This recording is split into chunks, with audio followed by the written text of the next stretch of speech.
Okay, let's get into this. Okay, so what are we watching? We are watching and reacting to the Milo Yiannopoulos versus Destiny debate. Now, I've not watched the debate, but I've heard some stuff around it. Okay, and one thing I'd like to point out before we watch this is that Peter Coffin, for reasons he hasn't revealed, which is fair enough, obviously was going to go. This was going to be Peter Coffin here. Now, they received a lot of criticism for deciding to attend this debate for a number of reasons, okay? And for reasons outside of that, apparently there was some in real life stuff or something. Peter's alluded to this. But they had to back out of the debate because it would have been a problem for them outside of just like the online world, okay? So instead, Destiny went. Now, I remember at the time, obviously there were people that didn't think anyone should go to do this, okay? My perspective, very simply, Milo's been invited to this event outside of our control. It's obviously, what is it, MythCon?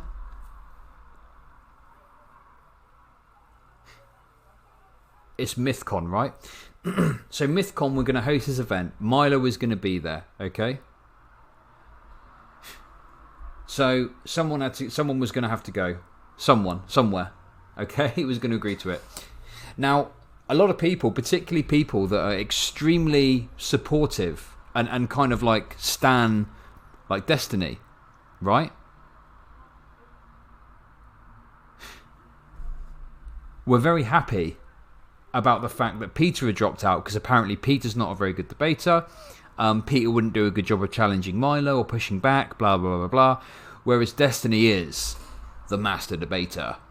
Therefore, it was better that Destiny was going because he'd be able to own Milo in the marketplace of ideas. Okay? Now, I am cheating a bit because I've read a little bit about what happened. But I just want that to be fresh in everyone's mind.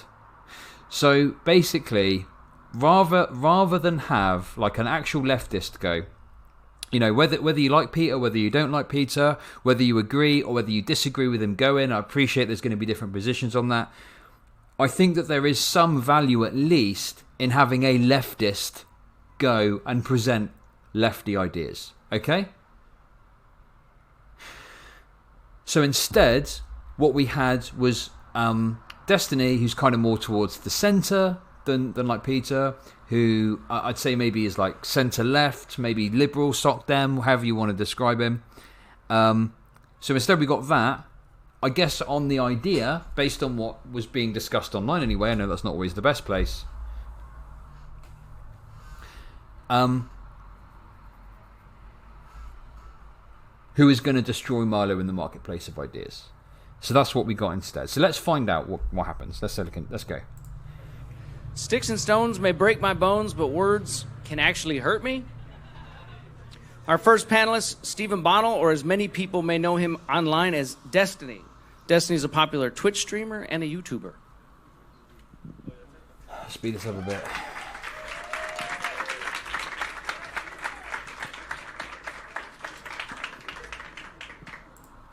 Our next panelist, Milo Yiannopoulos, is an award-winning journalist. Our first panelist, Stephen Bonnell, or as many people may know him online as Destiny. Destiny is a popular Twitch streamer and a YouTuber.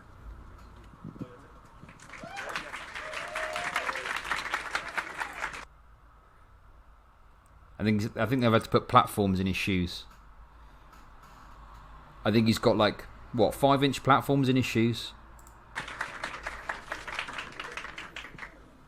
Our next panelist, Milo Yiannopoulos, is an award-winning journalist, a New York Times selling best author, a comedian, an accomplished entrepreneur, and to the annoyance of many of his enemies, an exceedingly happy person.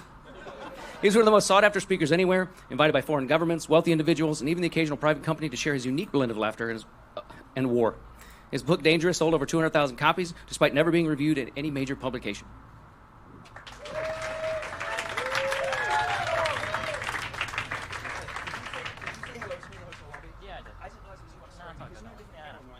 I'm sorry, I was very rude. Oh, what? Friendly interaction at the start? No, unacceptable. I'm just kidding. Don't you think that Destiny looks like Scorpion? Destiny looks a bit like a shorter Scorpion here. They should make in the next Mortal Kombat game. They should make this one of the character skin unlocks for Scorpion. Because he said hello to me in the hotel lobby, and I didn't realize. I said hello to him, and he just walked right away. No, I didn't. I just saw him. I was like, oh fuck. No, I didn't realize because he was very polite and so I was like, hey, Milo. I was like, hey, and then I just went back to my business. You have different hair on the internet. I'm sorry. I apologize. I was very rude to you at the hotel. You're fine. It's okay. I'm just the intro guy. It's all good. It's all good. I know, but you've got this aura of authority, and you've got these suspenders. These suspenders, they command explanations. Fair enough. Do you notice the difference in Milo now versus when he was in that debate? This is Milo comfortable in his normal territory where he has got more control. He's got the mic in his hand. He can speak when he wants, probably, more or less. Obviously, there's some moderation. But yeah, like, this is funny seeing him in, like, his natural habitat, I guess you could put it, right? Very different to how he was with Jangles. And our moderator, Brandon Strock, he's the founder of the Walkaway campaign. He's a former Liberal and former Democratic Party supporter. Yeah. When he comes in and he's like, he tells this little story about Destiny. You know, it's a way of denigrating Destiny, but doing it in a clever way. Oh, he's apologising, but really what he's saying here is, Destiny's irrelevant. No one knows who Destiny is. No one recognises Destiny. Very clever. Absolutely right. It's kind of This is so interesting to watch, just from the perspective of comparing it to the debate with Jangles, you know? Walked away from the political left and created a social movement encouraging others to do the same. Brandon frequently provides commentary on Fox News as a recurring guest on Justice with Janine Pereiro, Fox and Friends, Tucker Carlson, Laura Ingraham, and many other television media outlets. Look, he's doing it. Little jabs.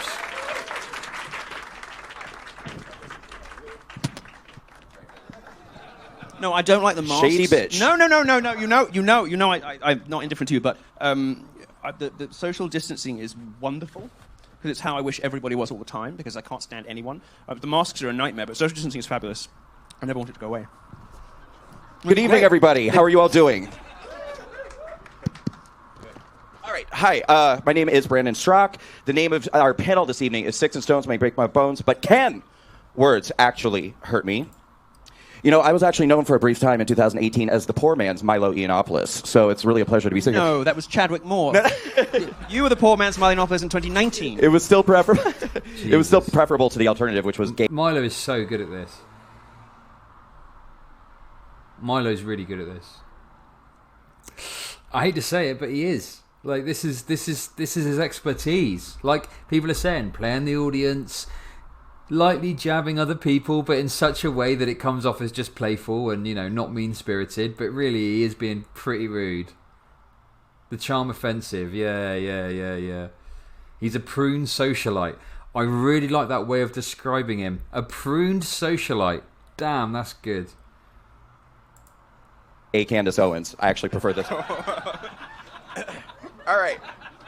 So, guys, I want to start off tonight by kind of just asking you to define for me and for the audience in your own terms, just very simple question. I'm going to start with Milo.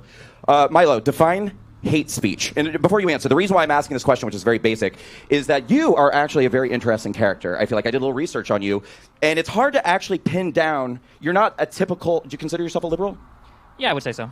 Okay, but you don't have particularly liberal views on speech, free speech, hate speech. It depends. We'll get into it. We'll get into it. Okay, great. So, Milo, can you define hate speech?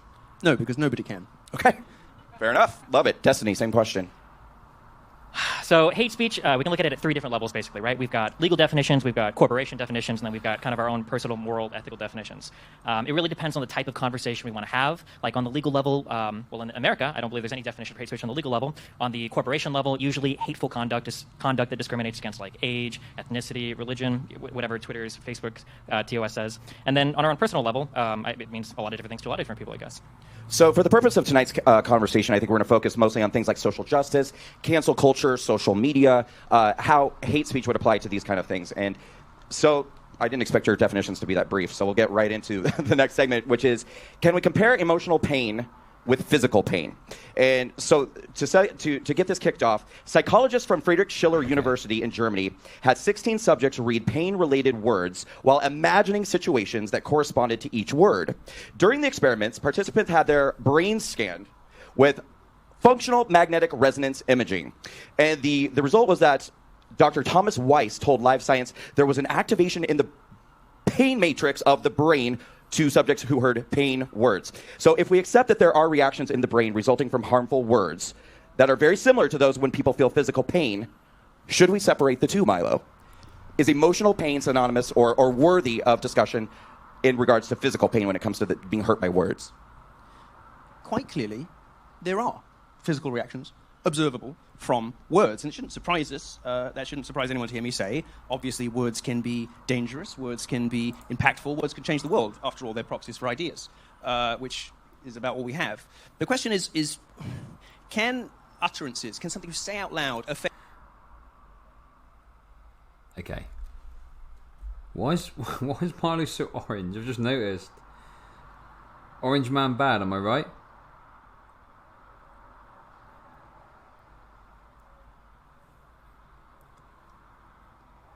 Look at this. Looks like Dale Winton. I know people said he was like a dollar store Dale Winton, but really he is. Honestly, he's. You know when Bill Maher said he was a young gay Christopher. When he said he was a young gay Christopher Hitchens. Actually, he's a young Dale Winton. Okay. Legitimately. Yes, look at this. Which is which? Which is which? That's the question. Which is which? Look at that. He's as yellow as his card he's holding there for supermarket sweep. Holy moly. That is serious. That's some... looks like he's got jaundice. Has someone checked Milo's liver function recently? We better make sure his liver's all right. Okay. affect material reality in a way that turns them into something a bit like magical spells? Can something that I say have a physical effect on you in a way that seems to reflect, in a sense, I guess, I mean, the closest thing I can think of prior to this debate popping up in the last 10 years is transubstantiation. And indeed, we're having this debate in the way that we're having it because our understanding of words and action is based in the incarnation. This is the linguistic and cultural basis of everything we're talking about. It is the word made flesh. This is... Ben Burgess. Yeah, that would be a good pick. I think Ben Burgess would be really good. Yeah. Oh God, yeah. Imagine Milo thinks he's going to debate Jangles. Jangles asked a question, I believe, which is interesting. Jangles put himself in the submissive position for Milo's content, which is an interesting. Lord of Patriarchy. Yeah, I don't know. I think Vosh should probably do a good job. I think, yeah. But for me, I think Ben Burgess would be the absolute optimum choice. I mean, I'd say Richard Wolff, but I think Richard Wolff would be better on economics, you know? Sam Cedar. Oh my God. Sam Cedar Milo. That would be so much fun to watch. Sam Cedar would... Oh God. Central Catholic doctrine. Transubstantiation. Can words become things? Can words affect things? Well, it seems to me that it's quite obvious that they can. You can produce particular reactions in people's brains, synapses, chemicals and whatnot, with words they hear. The two questions, I suppose, are, if we agree that magical spells exist, one, do they operate independently of whether the subject knows what they're hearing? So can I Avara Kedavra you, and even if you don't know that spell, can you still be killed by it? And the second thing is, if we are going to allow that these magical spells exist, where in our model do we allow for the soul? We've got the body, we've got the mind, we have our studies, and he knows lots of these and has talked about them online a lot, and he's right about most of what he says. It can have a direct effect. But Descartes, I think, has misled us a little bit, and we're missing in this question, the soul. And it's the soul that mediates the two. It is the soul that has the power to say, that hurt me, but I'm not going to let it ruin my life. And it seems from the studies that I can tell, it seems as far as I can tell from the studies, rather, that although children's brain chemistry, the white matter, can be changed by really heavily, properly abusive language. What is going on? Sorry, I just tuned out for a second there. Like, what the hell is Milo talking about? What is going on? I'm so confused. It seems fairly straightforward to me in terms of like, yes, words can have an impact above just hurting your feelings, and it's not just about the pain. Like, words can also cause like mental health issues, right? It is a real word salad. I don't understand what's going on here, but to me it's simple. Yeah, clearly, obviously, like I'm not like an expert on any of this stuff. I'm an expert on nothing. But of course, it seemingly has a physical impact.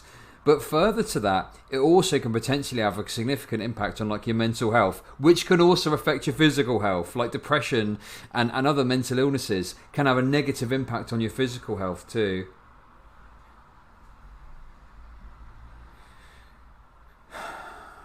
Right? Like, it seems fairly straightforward to me. Instead of getting this word salad that people from develop the a kind Orange of Man. resilience. And unfortunately, what a lot of these studies seem to be doing is presenting the case for bullying, which I support. Because the purpose of the soul in this... Didn't like it when he was getting bullied by Jangles, though, did he? He didn't like that kind of bullying. This is incredible. The fact that he just had a debate with Jangles where he got really annoyed with Jangles for not being respectful enough to him, for being mean, for being rude, for being like... And now he's coming here with all this pizzazz. What an absolute joker this dude is. Honestly, incredible. Incredible. This is the dude that was crying because Jangles called him dog. Oh no, Sire's saying this and he supports bullying. Oh, incredible.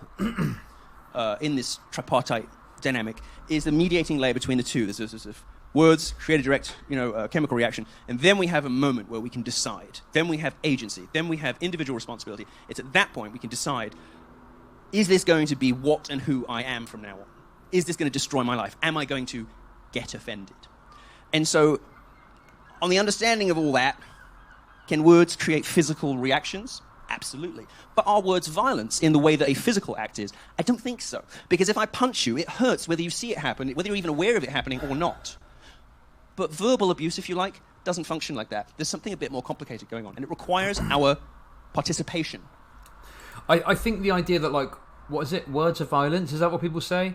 I think it's just kind of like... It's just like a super reductive way of putting it, which can be good to get across a complicated idea simply, but also it can be bad if you don't understand the sort of like context behind it, right?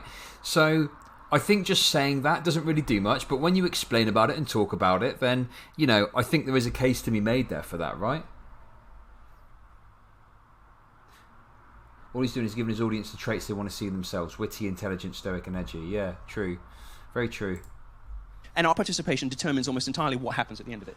I need to turn to Destiny with the same question, but one could certainly argue that although the effects are different, the results of emotional pain can be much longer lasting and much more scarring than the temporary physical pain that somebody experiences from being punched. But I want to ask you, sir, the very same question. If we know, or if science is suggesting that the brain can react in a way to emotional pain or the feelings from words in a way that is similar to experiencing physical pain, is this something that we should be looking at and saying that we should be treating? Yeah, that's a really good point as well. You can look at this from the level, like you're saying, 255, where if they're spreading harmful ideas which lead to hate, violence, etc., there's a few different angles of which you can look at this, right? The two is equal. I mean, we have different words for them for different reasons. They're both clearly very different things. I would agree with most of what Milo said. Obviously, verbal words can lead to some impact. And I would actually disagree with the idea that we have to recognize or that we have to participate in understanding those words. For instance, we just listened to a panel for an hour and a half where somebody Me Tooing you or calling you racist or sexist or homophobic might have a big impact on your job, much the same way that breaking somebody's leg or slashing somebody's tire or something like that could. In terms of, should they be seen as the same? Obviously, they're quite different, but they could have different impacts. So I think it's important when we have a discussion on, like, can words hurt you? What level we're having the discussion at. In a very obvious way, somebody can't say something to me that's going to break my arm, but somebody could say something to the people around me that would inhibit my ability to work. Do I call you Stephen or Destiny? Stephen, please. Okay, sorry. You all have such funny names. I had a conversation online with a Mr. Jingles. Sorry about that. Like a week ago. Do you remember his name is Jingles, and now Destiny. Oh my god. Look at that is some serious cope on display from Milo. Oh wow, the levels of cope are incredible. He knows his name's Jangles. That is some top tier cope. Where like Jangles isn't there, so he just slyly denigrates him. Where he knows that Jangles can't hurt him. Little does he know he's waiting in the wings for the question section. And again, he's doing the thing. He's playing to his audience. He's getting little jabs in. Your name's silly.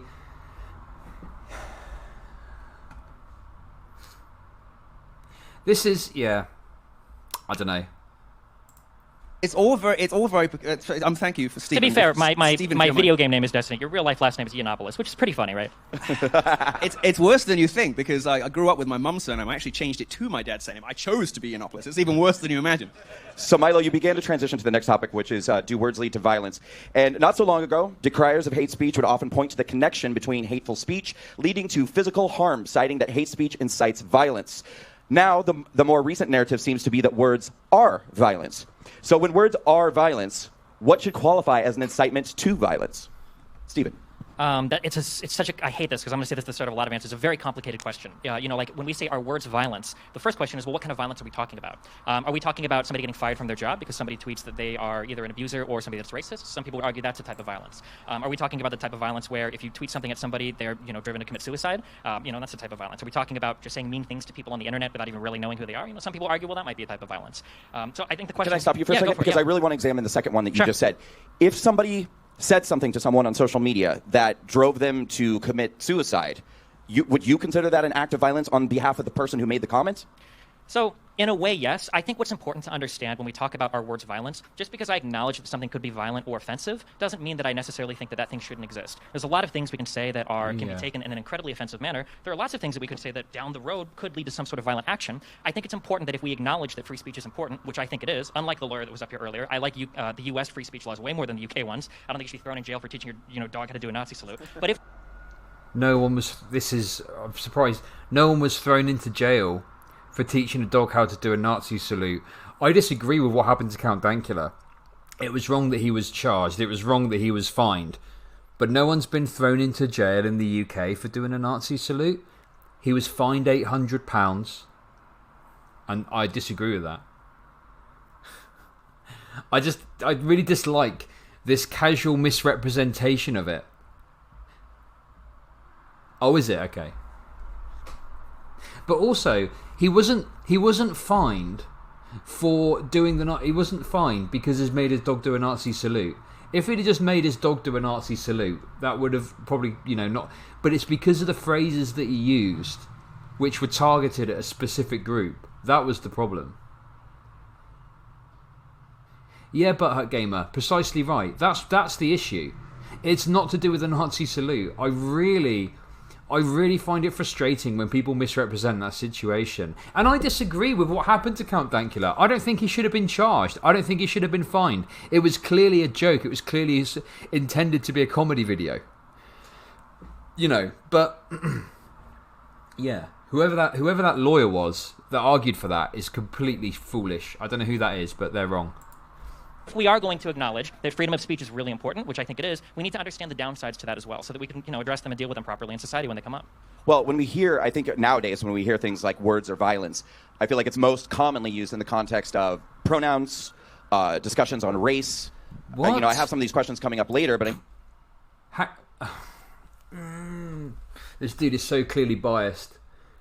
Why? It's just so frustrating that they get Brandon Stracker, who is clearly going to be super biased on this. Why not just get like a centrist type moderator or like someone that's not going to be so biased?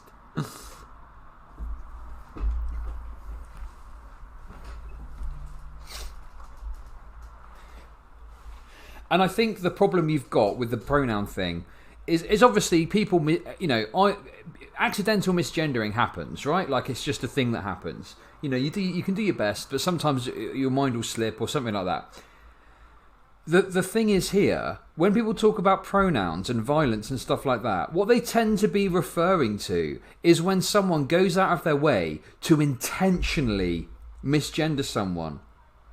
And it's funny that Brandon Stracker, on the one hand, asked the sort of, devil's advocate question, well, what if someone bullied someone to commit suicide on Twitter? Would you consider that violence? Well, you could apply the same logic to, what about if someone continued to intentionally misgender someone and it led to them killing themselves? Would you consider that violence, right? So it's not as ridiculous based on his own thoughts on this to some degree. Do you see what I mean?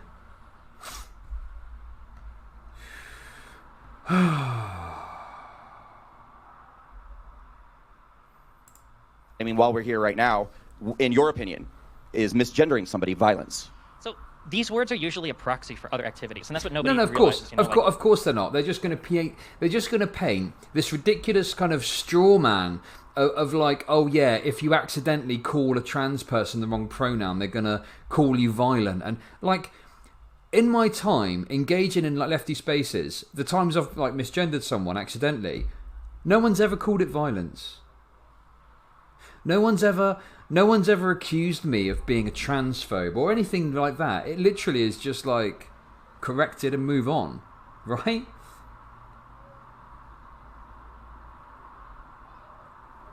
So yeah.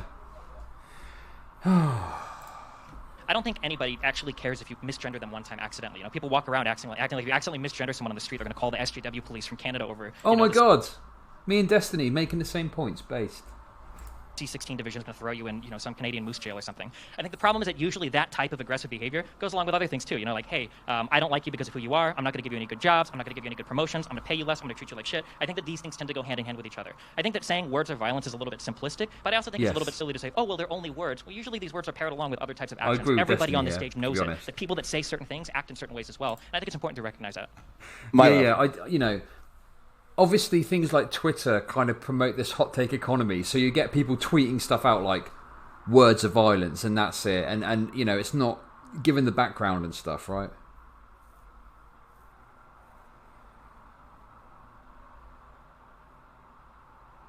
The point by Destiny is important. The words are usually proxies for other activities, and your choice of word, but like, yeah, Zanzi, I agree with that. So obviously, just misgendering someone accidentally is different to misgendering someone alongside all this other stuff you're doing to personally negatively impact the person, right?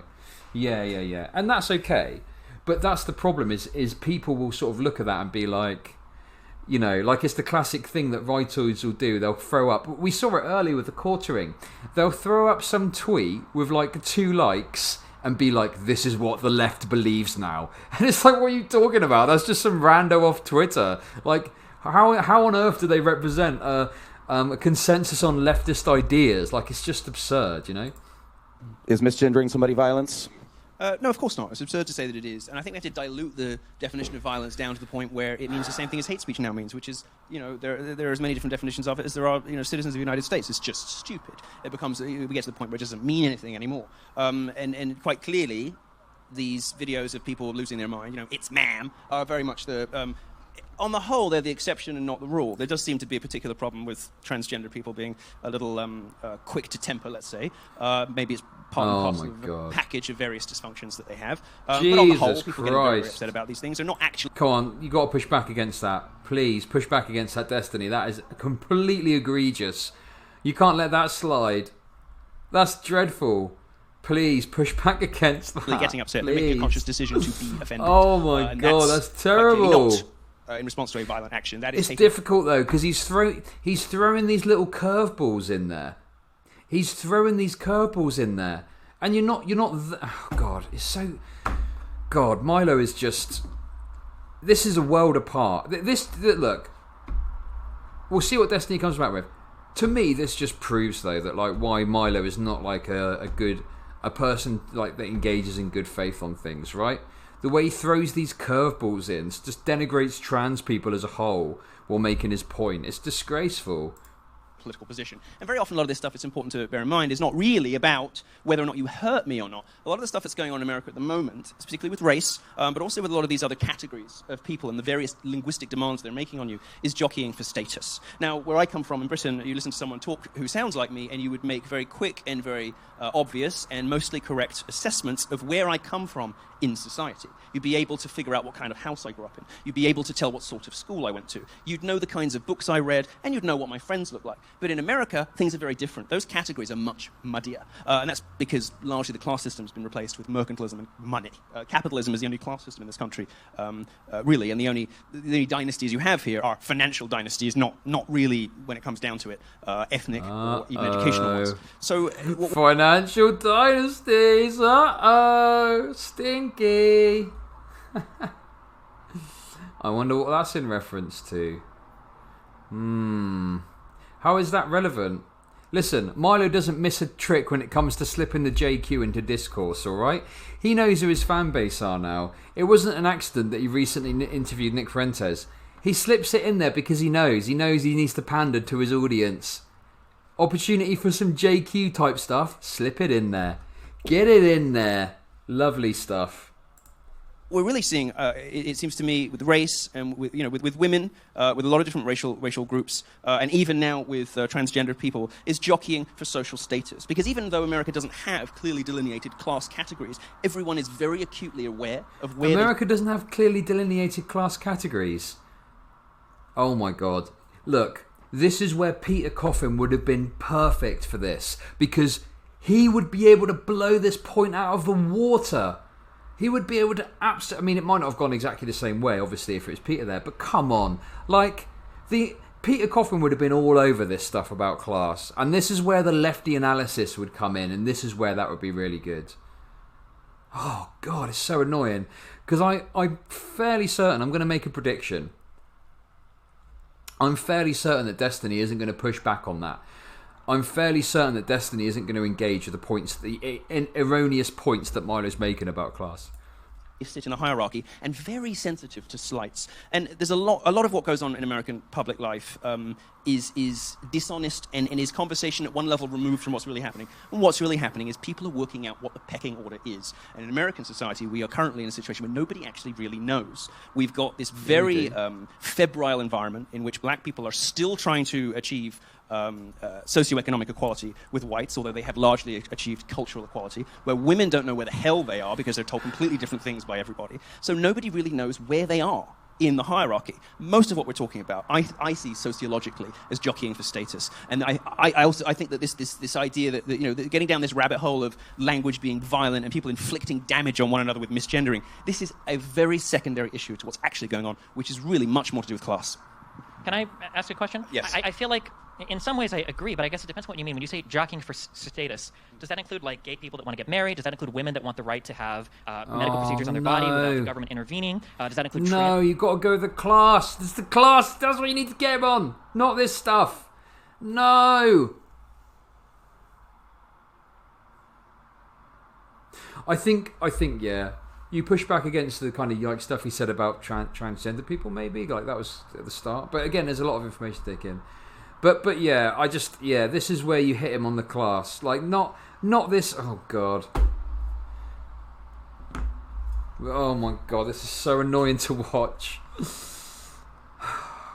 Trans people that might want to serve in the military? Does that include black people that take issue with being arrested for partner rights or doing right? Like we call these just social things. But they're all status questions. They're all questions about which groups have access to which kinds of civil rights. Sure, Those are status questions. That's a far different connotation, because when you say status, it sounds like you're saying like who's going to show up first in my Twitter feed, not who's going to be arrested for which crime or who's going to have which civil liberties available to them in society. Well, they're all very closely linked, and we can see weird, dysfunctional hierarchies of these different groups on particular social networks that don't look like the real world at all. The social hierarchy, for instance, the status hierarchy on Twitter, is almost a direct inversion of many status hierarchies in the real world. So I think they're all very closely related, and I think we're kind of talking about the same thing. I would completely disagree. I think that the reality of online social media is entirely unlinked from the realities, the political realities that we face. You can read study after study of how online Twitter is way whiter, more college-educated, more likely to be male. Different online environments are more likely to be overrepresented by different people. For instance, the people that use Tumblr are far different than the people that use Facebook, which are far different than the people that use Twitter. The idea that the rights that people fight for on Twitter, which is usually, my favorite pundit got banned for 7 days for tweeting something stupid, I think that those conversations are a lot different, and I would even say a lot less serious than, as a woman, do I have a right to get an abortion without being obstructed by some weird state statute that says I have to see a picture of a baby floating in my womb for 6 days first? I think we can agree that there is a difference in seriousness. Okay. I think maybe what I was saying is that I'm analyzing all of this stuff through the same lens, and what we're talking about specifically there conforms to that lens which I see to be the key to unlocking American society. But of course, I obviously agree with you that racial inequalities in the criminal justice system and access to abortion are far more serious and pressing issues than the linguistic games that we seem to be so worried about. Sure. But I find something that Milo said to be interesting, and I want to get your reaction to it. When he's talking about the inversion on social... Okay, Mr. Moderator.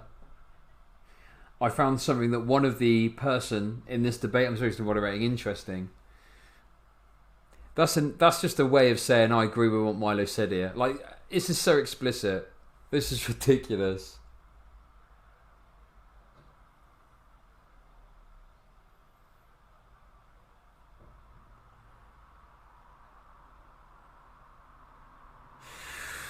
Oh god, this is annoying to watch. media of certain statuses, I think. What is your opinion about that? It sounded like you disagreed at first. No, I think you agree with him because he went through these social networks where he said they are all completely different. But was your point essentially that maybe racial minorities or maybe LGBT people actually have more privilege on social media than perhaps white people? I don't think they exercise it because they're often not present there. But that doesn't mean that the people who are present there don't create hierarchies that privilege them. So Twitter is white and college educated, but it is a place of social justice where people of color, disabled people, trans people, the rest of it, are privileged above others in all kinds of practical, obvious ways. So it just because... Wait, what? What? What's he talking about? Trans people get run off Twitter all the time because of the amount of abuse and hate they receive, because the way that it's moderated is totally lackluster. What an absolute load of nonsense Milo is spouting here. It's difficult though, because obviously, like, what data is there? What studies have been done to prove this? Mind you though, I suppose Milo's not really offering anything up in the way of data. You could just push back against it on the basis of him saying it, then you say something.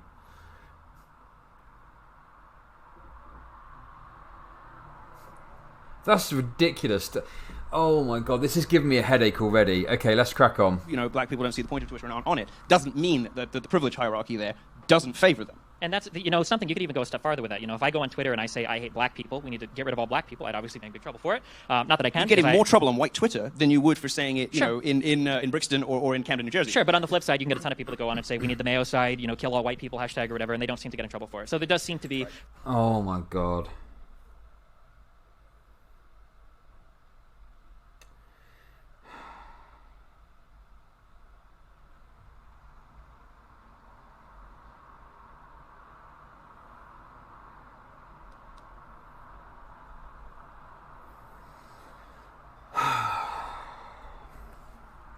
This is bad.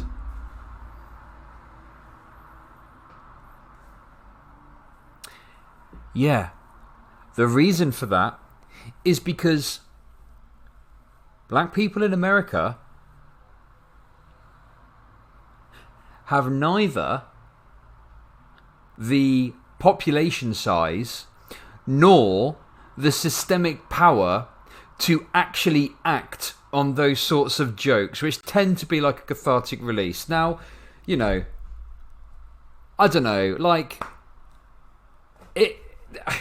Obviously, a white supremacist making jokes about black people like that, so-called jokes, is incredibly different to a black person doing it. Like, the context is so different. The fact that you would agree on that point is ridiculous, and it's totally ignorant to the differences in systemic power that these two groups of people have.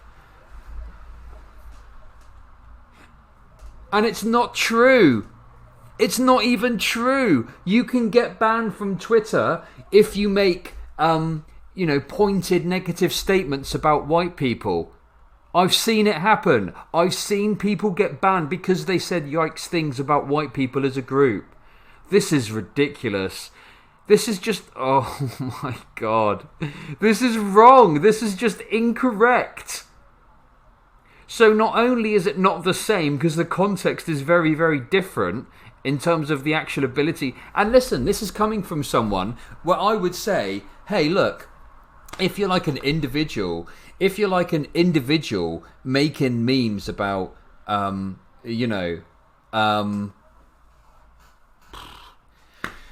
Mayo-side or whatever, like, I don't, it doesn't really bother me that much, whatever. Personally, I think that, like, on the one hand, there is an argument to make about the optics and blah, blah, blah, blah, blah.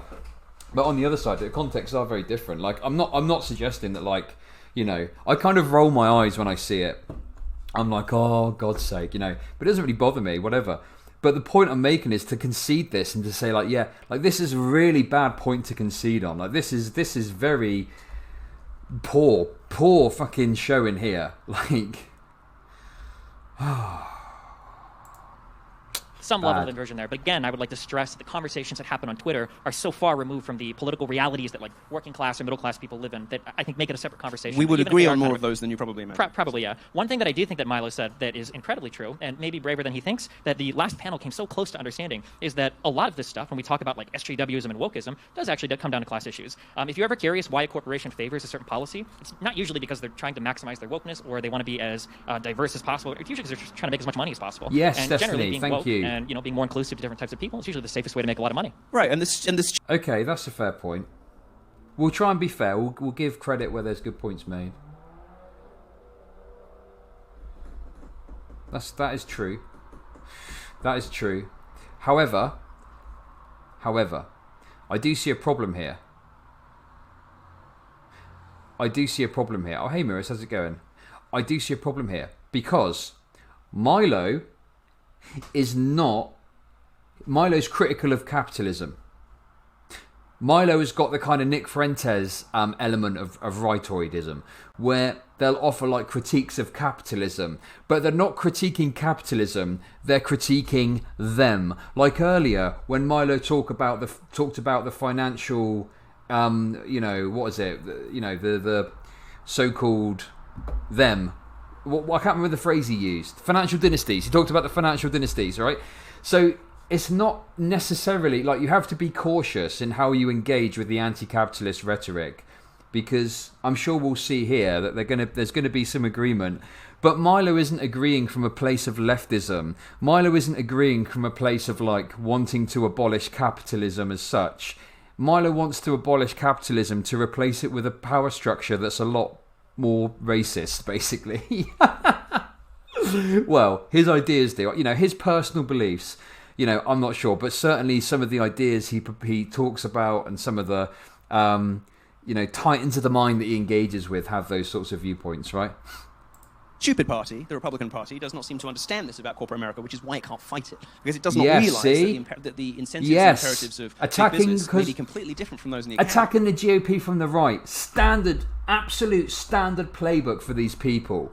Dissident right playbook coming into play now. Attacking the GOP from the right. Standard stuff. This could be out of the mouth of Nick Fuentes, but polished a bit and a bit more charm. But that does not mean that they won't use the same strategies to achieve them, because those are the prestige mass market cultural values at the present time, and that's what graduates expect who are coming out of these awful universities. So I agree. Again. 100%, and I agree as well, and that's why Republicans are very free market, open market, no government intervention. Which is stupid of them. But as soon as we start talking about social media platforms, well, now we sound like Venezuela trying to nationalize our social media platforms. No, I'm all for nationalizing Twitter. My problem is with the... No, look. You two are becoming best friends. I'm all for nationalizing Twitter. My problem is with the hands-off, red in tooth and claw, no borders, rampant free marketeerism, which clearly doesn't work. I came to America like almost every other. I suppose I've always been characterized as quote unquote far right. I came to America wide-eyed and amazed by this fabulous wonderland where the free market solves everything. It fucking doesn't. It hasn't, and I've been very, very quickly disillusioned by it by living here. And by living here in this time, in this place, especially in the 80s, it probably would have been different. But right now, no, I'm heading in very much the other direction. 100%. The free market does solve for one thing, and that's the maximization of profits. Not freedom of speech, not freedom of expression, just to make money. That's all capitalists want to do. Maybe we're not as close as I thought. I mean, it is also obviously the greatest engine of prosperity. Has lifted more people out of absolute poverty everywhere in the world. 100%, I agree. I think, Miris, I think if you're a leftist, you more than likely will be disappointed because, there's a few points where you look at it and you go, well, if you had a real, true leftist analysis on this, you could have pushed back really hard on some of these points. But, oh, hey, Joe Lewis. Yeah, this did happen. I'm being fair. I'm giving credit where credit's due, but there's a few points already that I'm just like, yikes. That's a yikers from me. I'm very much a neoliberal. Then we're okay. I'm not going to pretend that capitalism is going to give me a marketplace for ideas on Twitter. It's going to give me what the Twitter shareholders want to see. That makes them the most money for advertising. The stupid party wants to see capitalism unfettered, which we know leads to all kinds of absurdities, abuses, and ugliness. I have found myself returning to what is a more Trumpian position, for instance, not only in terms of protectionism and national industries and all the rest of it, but also that big companies need guardrails, and sometimes they need to be broken up. And when a company has a complete and total monopoly on a certain type of speech, especially the kind of speech, I'm trying to bring it back for you, a certain type of speech without which people in particular professions, especially very successful popular people in those particular professions, cannot function without those tools, there's a very powerful argument for regulation, which is why Twitter should either be nationalized or broken up or heavily regulated. Perfect, thank you. So on the topic of social media implications, Stephen, this is the problem as well.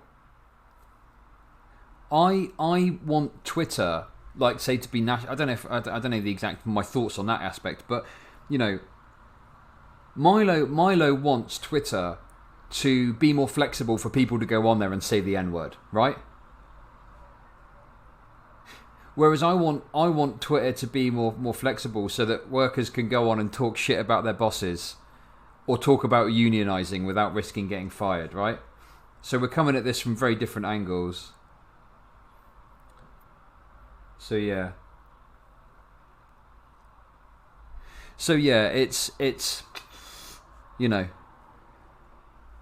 Milo just wants more flexibility to be an asshole, essentially. In a live stream debate on freedom of LibLogic 4 on the 4th account now to come and chat to me. How's it going, LibLogic? Hope you're good. Hope you're having a good day. Speech in September of 2018. You took a position on free speech that you are in favor of aggressively deplatforming those who engage in speech that is deliberate misinformation or gross misuse of information. Do you still hold those beliefs, and why? Absolutely. So when we talk about whether or not words are violence or whether or not words can directly translate into violence... Yeah, Joe, exactly my point. So if you want to go on and express that, of course. Of course. And you shouldn't have to fear for your employment for that. And that's why it's so important to oppose these tech monopolies that are developing to protect and defend the rights for people to do things like that. Not just so people can go and say the N-word or be abusive to a trans person. Do you see what I mean?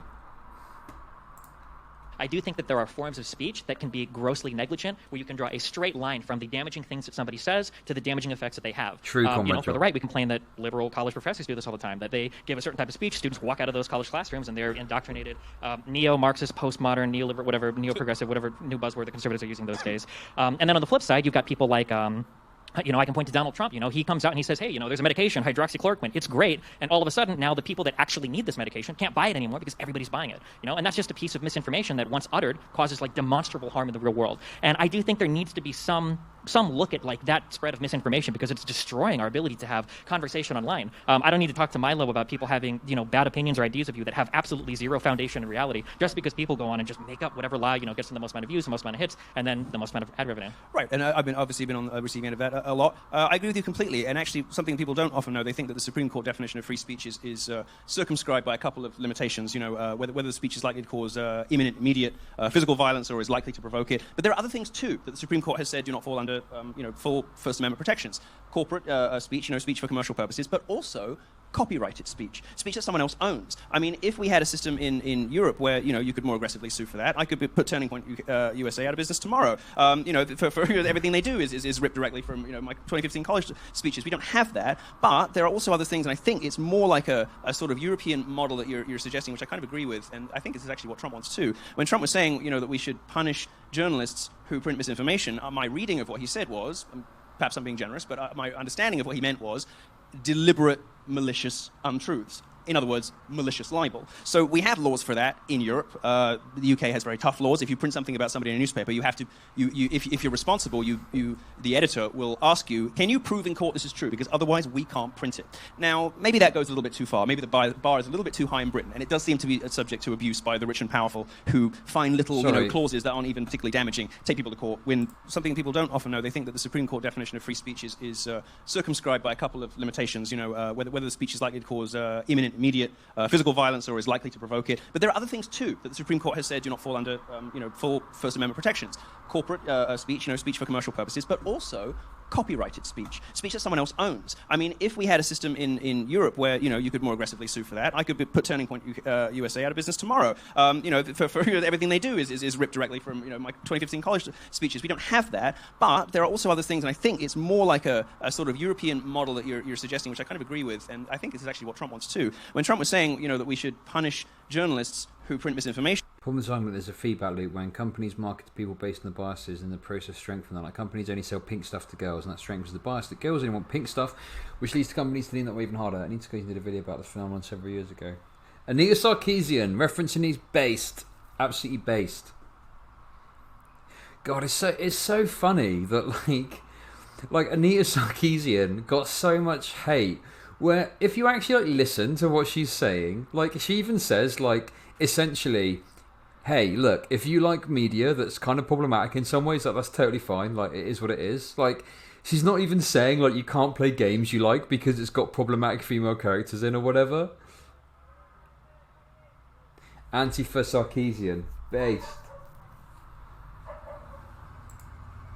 My reading of what he said was, perhaps I'm being generous, but my understanding of what he meant was deliberate malicious untruths. In other words, malicious libel. So we have laws for that in Europe. The UK has very tough laws. If you print something about somebody in a newspaper, you have to, if you're responsible, the editor will ask you, can you prove in court this is true? Because otherwise we can't print it.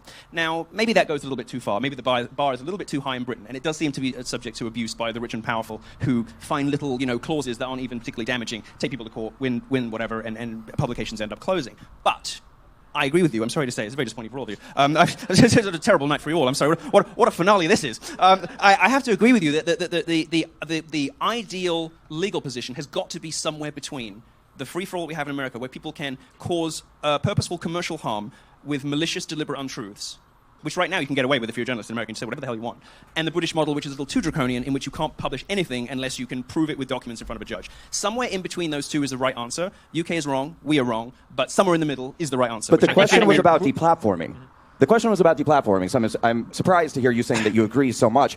Well, I went further than deplatforming. I don't just want companies to do it. I want the law to step in. I want the government to step in. When a journalist publishes something they know is not true, and that's a high bar to clear. If you are the subject of libel, of defamation like that, you have to prove they knew it was untrue, or you have to prove to a judge or a jury's satisfaction that it's highly likely that they knew it was untrue. So is Milo asking for more cancel culture?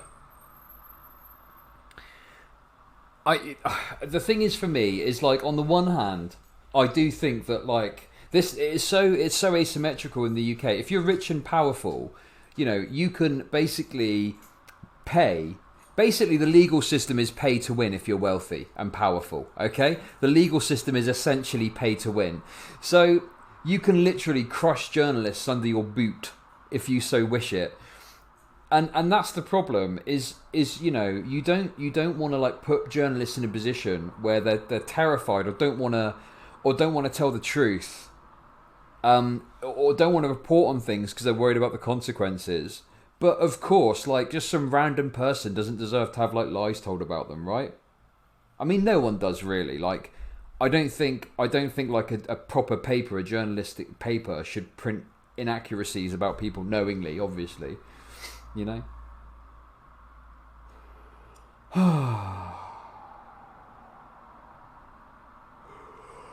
Oh no. Oh yeah, don't take anything Milo says seriously. I like his shoes though. His shoes are pretty, but he's, you know, that's part of his thing, part of his whole aesthetic. True when they published it. Not easy to do. In the US, almost impossible to do that. Do we not have the right to get wrong You information? cannot do it here, period. Even in Britain, quite a high bar to clear. But I want to go further. When somebody publishes something materially damaging to your commercial interest, like, for instance, when the press says Milo Yiannopoulos called Leslie Jones a monkey, called her an ape. Never happened, disgusting, a lie, horrible. I was on CNN Money the next day saying, I didn't do it, other people did it. I'm not responsible for what they say. You can say, maybe I should tell my followers, but I don't consider that to be my responsibility. When that's been on CNN Money, when CNN.com then says the following day, Milo Yiannopoulos called Leslie Jones an ape, and there's no tweets that say it, I've denied it in an interview, they cannot produce the evidence, that deserves a response. And it deserves a legal response. But this, I feel like, begs the obvious question: who decides what is accurate information? Who decides what is truthful information? Well, that's what And the do we not judiciary is. have- Wait, hang on, I'm confused. Did he? What's going on? Did he say? I thought he did. Did he not? Is there a screenshot of it? Yeah. Milo just goes on and on and on. I don't know what the format of this debate is, but the problem is if someone's just talking. Yeah. This dude's so biased. Therefore, Right. that's what the judiciary is there for. Well, so No, it but he depends brought on up the the example of Yeah, it depends on the platform as well. So if we're talking about something posted on, Twitter, well, maybe that would be that platform's job to figure it out. If we're talking about things that rise to the level of legal things, so say defamation or libel, maybe that would be the job of a judge to figure out, or a court to figure out. This idea that people always act like this is like a killer question, like, well, how do we figure that out? Well, I don't know. How do we figure out what's inappropriate or obscene material to show children? How do you figure out if someone kills someone? Yeah, like the Maybe it's Supreme just all Court the for same inappropriate or question. obscene material, it's literally like, I'll know it when I see it. That's like a literal Supreme Court saying for how they figure it out. That Is it doesn't hard to sound- do? It's absolutely difficult to do. The thing that irritates me about this conversation is that if you want to say that we should be free speech absolutists, if you want to say that we should be able to get on and say whatever we want, that's fine. I think that's even a defensible position. Just don't sit here and pretend like it's going to be all perfect and the best ideas are going to rise to the top. It's going to and be people, ugly. Yeah, it's going to be disgusting. of Just course. like capitalism. Just like when we took 100%. just like when we took the guardrails off American capitalism. Look what happened. Lots of amazing things, and let's be clear, mostly amazing things, but also some absolutely dreadful things. That is going to happen with free speech. Absolutely. I do think there is a difference with monopolistic companies that occupy monopolistic positions. So I would. Ironically, I would like to see a Twitter that is required to have working, well-known journalists active on their platform and able to express themselves however they want. The consequences for that expression should be in a court of law, depending on what they say about other people. But when you cannot be a working journalist without Twitter, we got to do something about that. When you cannot be a functioning media figure or internet personality without Facebook, and Facebook has called me a dangerous individual, and their definition of dangerous individual includes people traffickers. But yeah, this is the thing is it's like even at my size, right? Like to not have a Twitter presence is at my small stature, 107 viewers right now. Not having like a Twitter is quite bad. Like it does hurt you, Like when my last account got banned from Twitter, there was a drop in my viewership. Like it did have an actual tangible impact on what I was doing. So yeah, and obviously viewership links to earnings and all that stuff. So it all links in together. But then also like there's got to be like a basic standard. Like it can't just be a free for all. Like I don't know. There's got to be a point at which it's like you've taken it too far. Like you can't like if you just go around like abusing. But I don't know. It's yeah. I guess the solution would be that like you kind of have a journalistic account and a private account. I don't know. I don't know. This is too complicated for 6:30 on a Saturday afternoon. International terrorists. And when they first dropped this policy, and they had to roll this back within 24 hours, two things were true about dangerous individuals. The first one, you couldn't mention them on Facebook unless you said something bad about them. So you could only mention me on Facebook if it was to ridicule or criticize me. So this is a step beyond, free speech. This is literally delving into your brain and saying this is what you're allowed to think about this person, and this is how you're allowed to express those thoughts. And even worse than that, and this is directly pertinent to our discussion, as originally written and published, and this was vetted by Facebook's lawyers, this is one of the biggest companies, one of the most powerful, richest companies in the world, multinational, conglomerate, whatever, as originally written until they were forced to back down, this dangerous individuals policy, which has been leveraged almost exclusively against conservative media figures who get too popular and successful, Facebook's policy said, if you are one of the dangerous individuals, we will permit death threats against you on our platform, even immediate credible death threats. This is the kind of death threat that the Supreme Court has said does not enjoy any First Amendment protection. And it is also, by the way, it should go without saying, a crime. These are death threats that are against the law, that if you do them, you will probably go to jail, or you will, at a bare minimum, get in a lot of trouble. This, Facebook said, was specifically permitted in the case of these dangerous individuals, of which I am one, Laura Loomer, Gavin McGuinness, Roger Stone, Alex Jones. That's insane. And that's a point at which the government should step in. Well, I'm not entirely sure Facebook allowed that, because I know that I've known a lot of people personally, being on the left, and sometimes more extreme friends that have gotten in trouble for levying death threats across these platforms to other people. Well, it was only for 24 hours, and they got bullied into removing that one. Sure, okay. So what's on there now is you're only allowed to mention certain people's names. Oh my god. Can we get some moderation, please? God, Milo just absolutely firing points at people.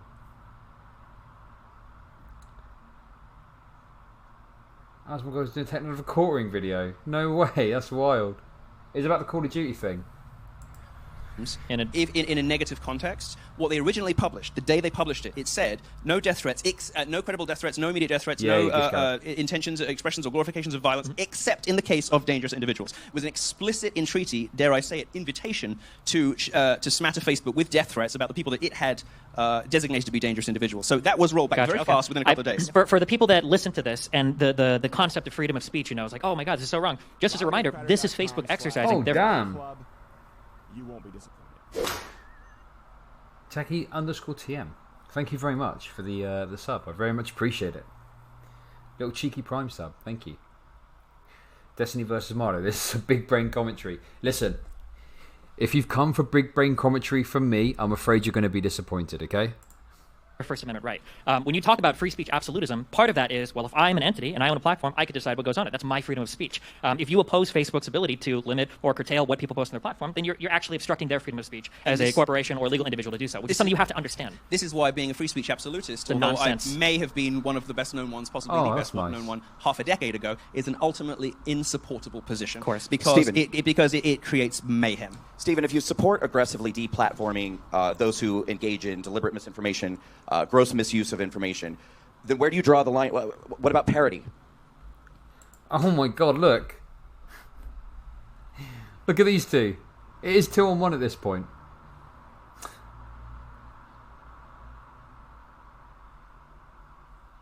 Look, it's literally 2-on-1 bearing down on Destiny here. Damn. The deck is stacked. The die is cast.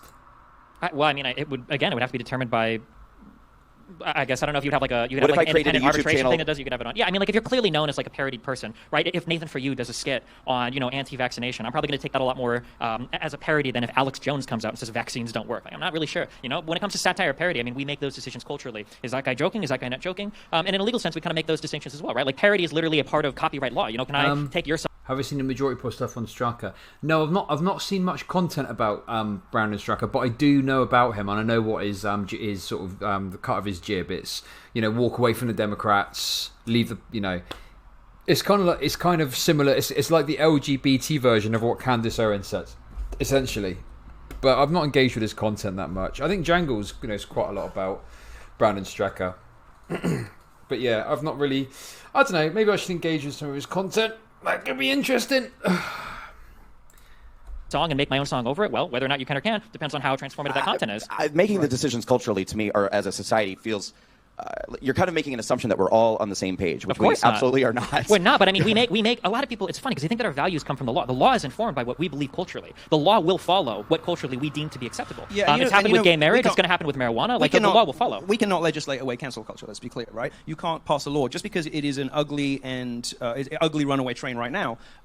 You can't legislate it away. It's wrong and it's destructive and it creates racists and it creates sexists and the manner in which it operates, the punitive and vicious, indiscriminate and disproportionate manner in which cancel culture operates creates exactly the evil that it is purporting to defend against. And I suspect that for many people, that's part of the point, because I think the left has a bit of a, as Douglas Murray puts it, a supply and demand problem with bigotry. I don't think there are enough racists around, so the left has to... Supply and demand problem with bigotry? Are you kidding me? Oh my god. So you have to make it up. You have to make it up.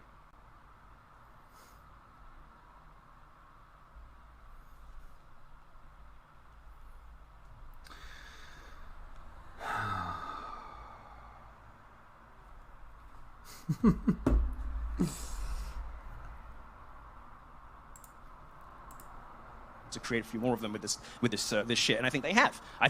And they do it in a variety of ways. I mean, George Floyd made. Yeah, that's true. Douglas Murray. What was his book called? Oh, damn. The Fall of Europe or something like that, I'm sure. What was his book called?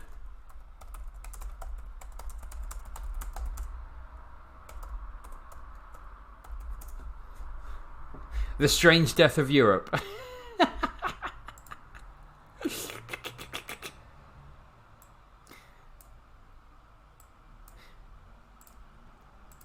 The Strange Death of Europe. I wonder if it's going to die anytime soon. It's been a while. No sense unless it was clearly your objective to make more white racists. Well, congratulations, you did. America's at least 20% more racist. No. You're thinking of Charles Murray. Douglas Murray is like a rightoid. Douglas Murray is like a posh version of Tommy Robinson. I think it was on purpose. Finally, perhaps we can find a point of difference. But cancel culture you can't legislate away. You just have to viciously punish the people who are doing it. Unfortunately, when they occupy prestige positions that are protected by monopolies, which are not regulated, and there's no protection in law for vicious, untrue statements made about people, these are the two problems we want to fix. Those are the conditions under which cancel culture emerges. If we fix those two things, cancel culture would not flourish like it does. It would be a much less... They will have generic names. Yeah, that's true. Murray Mintz. Oh, Murray Mintz. I don't know what I'm talking about anymore. God, do you know what? I've been streaming for 4.5 hours. And I'm feeling good. I've just been suckling on this energy drink. It's going well. If anyone's got any... if you want to, feel free to. For all this great content I'm providing right now. I don't know. I get a bit. Look, Audi Red Thunder. I kind of sit here now, and with all this sort of commotion about are people reacting enough? I'm like, am I reacting enough right now? I think I'm reacting enough. We should. We can, yeah. Let's continue. Less a problem. And I think real quick, when we talk about cancel culture, I might get some pushback immediately, but I think that all of us are pro cancel culture. Usually what we argue about is like how wide or narrow should that band of cancellation be, If our employer liked an Alex Jones video, should he be fired as our boss because he's, compromised? Probably. You're very mean about Alex. You got a hard on for him. Sure. Yeah, I bring him up like we're talking about conspiracy. Yeah, I think, listen, I don't think someone should be fired for liking an Alex Jones video on YouTube. I don't know if that's too spicy for my SJW warrior chat, my social justice warrior, cancel culture warrior chat. Okay, yeah. In fact, yeah, that's true. You can fire the boss if you want. I guess it was a fellow worker that just liked an Alex Jones video. But yeah, not the best example. Anyway, let's see what else Destiny's got to say. I just wanted to get rid of the bosses. For Alex, haven't you? Pick a different example, for God's sake. Okay, how about if they like a people will Milo, say they're in love. Sure. If they like people a Milo Yiannopoulos tweet, for instance, okay? So we know that they're hateful and anti-whatever. But like, if we have a boss, for instance, that goes out publicly every single night and they scream from the street corner, I hate black people, fight a chance, I kill them all, blah, blah, blah, blah, blah. Like, we wouldn't want this guy as a boss, right? Like, is it cancel culture to say that not every single person ought to be on every single platform? No, if a guy goes on a platform and says, I think I should be able to post pictures of underage children. Probably, I think most people would be opposed to that. So we're just saying there should be social consequences for bad behavior. When we talk about cancel culture, my main worry about cancel culture isn't that we cancel people, that sometimes that band becomes very narrow, where it feels like there's a sizable portion of the country that wants every single person that votes Republican out of a job, that's scary to me. Well, but I don't think that's the same as saying, like, if you get on, some massive platform and say, well, I don't think vaccines work, don't do it. And now we've got people that are dying of fucking measles in the United States. Like, holy shit, like, something has to change here. And I don't think it's like an all or nothing, like, we can't cancel anybody, or we have to cancel everybody kind of thing. Hey, guys, I agree with all that, but we have a whole segment about cancel culture coming up. We'll get to it, but I'm going to help you again. Well, I don't need you to help me, but I have two more questions for Steven about social media implications before we get there.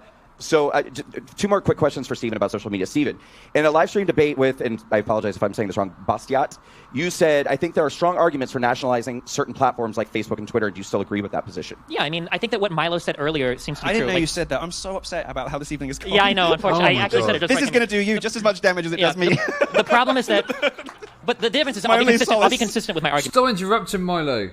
He's just, God damn it. What's going on? Hey? So I'm just seeing what's going on Twitter. Look, whoever said I was going to be bored, yeah, interrupt me to say literally nothing. Yeah, Zanzi, you're right. I am bored of this. Look, it's only natural. Look, I know I am reacting. I'm here. I'm doing my job, okay?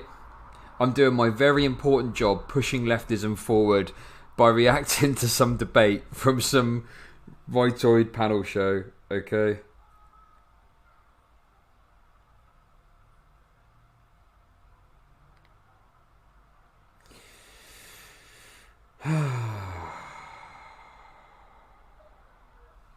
I don't know what else to say. Because I remember one of his complaints from the Jangles debate. Oh, that he was being mean or something. I don't know. Oh my god, I'm so Oh, I'm getting delirious. I'm starting to get delirious. How long have we got left? Oh, by the way, I'm going to at some point today, I'm going to pop on the Surfs charity stream. I've been the invite has been received. Signed, sealed, delivered. Would you like to come on the charity stream? Drink more energy drinks. It's not going to help me. I don't know how long for. Probably like for a little short time.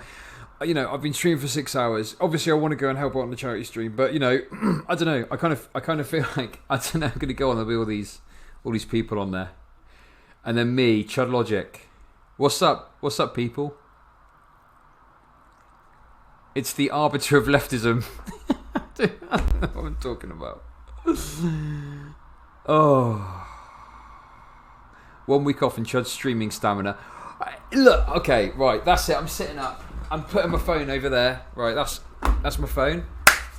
You want React content? You want React content? I'll fucking give you React content, all right? Let's go. When I say that, like, perhaps we need to look at, you know, the strength of some of the social media platforms to where if you're banned from Twitter, Facebook, and YouTube, I don't know how much of a public voice you actually have anymore. I'm not actually sure how effective you can be as a communicator.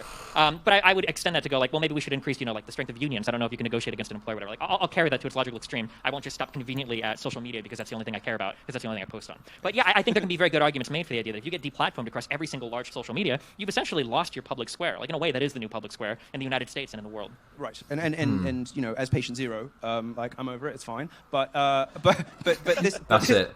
That's my extra effort. Was me going, that's it. That's what you get, okay? That is it. That's all of my energy now expended. Oh, reactor cum drippers 7. The jizzening on stream. Is that the latest Martin Scorsese film? This was like, I'm happy. I'm semi-retired. I live with a supermodel. I'm good. But I did used to make a hell of a lot more money. And I did used to be a lot better and more effective at my job. And for the kinds of people who like me and agree with my points of view, it's not a good thing now that I can't go out and speak in public, that I have to have some absolutely terrifying guy like shadow me everywhere I go so I don't get killed. These are not good things. And I wouldn't like it if it happened to somebody on the left either, because I think it poisons and poisons is too waffly a word. What I mean specifically is it impoverishes public debate. Why? Because the people in power don't take out extremists on the other side. They take out the most effective people on the other side. So this is why you see Stone, Loomer, Yiannopoulos, McGuinness, and Jones taken out on the right. David Duke still has his Twitter. Richard Spencer still has his Twitter. Nick Fuentes still has his Twitter. Well, I don't put Nick Fuentes in the same category. This is a conversation for another day.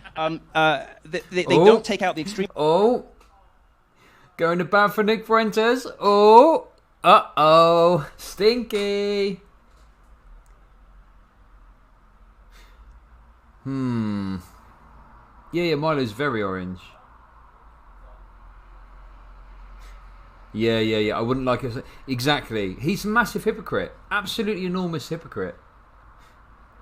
My favourite Gavin McInnes moment is when he inserted a dildo into his own ass on his own programme in front of everyone to own the libs or something. Like, I can't remember. Very unusual. I mean, obviously, if you want to put a dildo in your ass, go right ahead. I've got no problem with you doing that. But the fact that Gavin McInnes, the arbiter of toxic masculinity, willingly did that for no real reason, is quite amusing to me. On the other side, they don't take out the people with actually socially unacceptable points of view. They take out the people on the other side who are making their life difficult, and that's why you shouldn't rejoice when you see it happen on either side. My big move, my evolution, my growth with this question over the last 5 years is, it didn't work taking the moral high ground, and these principles are all fine. Maybe we should just lean into these new speech codes. Maybe we should bring blasphemy laws back. I mean, after all, they did work, so perhaps we should just forget all this shit and instead try to pass a law that makes it illegal to speak ill of Jesus Christ. That makes... Oh my God. The difference is, Jesus Christ is dead. Okay? There's literally nothing you can say about Jesus Christ that will upset his feelings, because Jesus Christ is dead. Whereas a trans person, giving them abuse, could have a tangible impact on them. Right? Blasphemy laws are absurd because, I don't know. Jesus is dead, his spirit lives through all of us. Oh, what's going on here then? Makes it illegal to deny the incarnation, to deny the Trinity, to speak critically of the orthodoxies and the Catechism of the Roman Catholic Church. I quite like that. I'd wave that through. So because I kind of know where the questions are going roughly. I think my big movement on this from 5 years ago is if we've lost the war for high principle and we're going to go in for these speech codes, why don't we, let's figure out what they're going to look like and who gets to make them, because we can agree dismally and miserably for both of us on high-minded matters of principle as educated. Yeah. Does he support? Yeah. Okay, so you support that for Jesus Christ. What about drawing pictures of Muhammad? What about blasphemy laws for Islam? Milo, what do you think of that?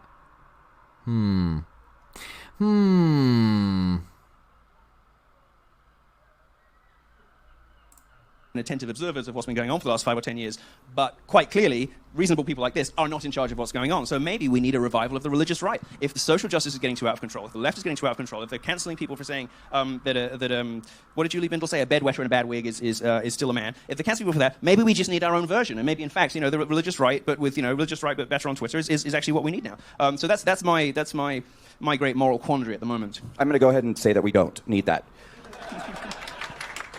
Well, you see, this audience is not yet caught up from 2016. They don't realize it's 2020 yet, and the world has moved on. Final question for Stephen in the social media. In the same couldn't keep the edgelord atheist in the cage, even for solidarity with his debate partner. Brandon Stracker is Milo's debate partner in this. live stream I was describing. You stated... You were a really big fan of the stream, weren't you? Yeah. Well, I watched like 2 you get I watched It's the only one you watched. Yeah, it sounds like it, yeah. In the same... It's like you did that school project, you got 32 quotes from the same source, and then you got like 2 quotes from Wikipedia. It's in the same live stream. All the other links on Wikipedia. Yeah. You stated about Milo Yiannopoulos. Uh-oh. You stated about Milo Yiannopoulos. This is good. Finally, we can were find getting out something. on so Finally, we can find out well. something. Tell me, what did I say? We were getting on so well. Well, it's about to change. All I want to know is if he lied, because if he lied, he's a hypocrite because he's breaking his own fucking rules. So go. Let me read the question. This is from 2018, though. World has changed a You lot. said... Right? No, I said 2016. You guys are very nervous all of a sudden. Listen. You're on thin ice now. Look at you. That's the first... Look, I'm a fidgeter. Everyone thinks I'm on coke. I'm just like... All right. Did I call him a white nationalist or a Nazi? No, Just get the words out. Let's go. Look at him Just read sitting it forward out. in his chair. He's worried now. Listen, I would Let's see. Let's see. Hey, what did he say about me? I want to get through this. Because I'm lovely. I would like to get through this quote. Apparently, we agree on everything. So whatever he says about me must be true of him. What did Milo. he call me? All right. Well, I would like to get through this uninterrupted. Let me say. I can't promise that, but come on. You stated about Milo Yiannopoulos. I fucking hate Milo. That little fucking piece of shit. That's fine. Dumb fuck, motherfucker. Fine. Pedophile, homophobic piece of shit. Oh, dear. Yeah, that sounds about right. Oh, dear. Sounds like a Destiny stream to me, yeah. Do you stand by those statements today, and why did you call Milo that in the first place? Well, there's a lot of insults in there. Which one you want? Well, I can live with dumb fuck. I can live with motherfucker. So let's go to the 2 most inflammatory ones. Why did you call him a pedophile? No, and to be clear, homophobe is true. Yeah, but why did you call him a pedophile? Yeah, so Oh my god. Oh no. Oh no, this debate just took a bad turn. Because, this was pointed out earlier, but by Destiny's own standards, he should be deplatformed because Milo is not, in any sense, provably like a paedophile. This is bad. This is really bad. Looks bad on Destiny's part. Yeah, we've had a few bad turns. We've had a few wrong turns. Now we took a bad turn.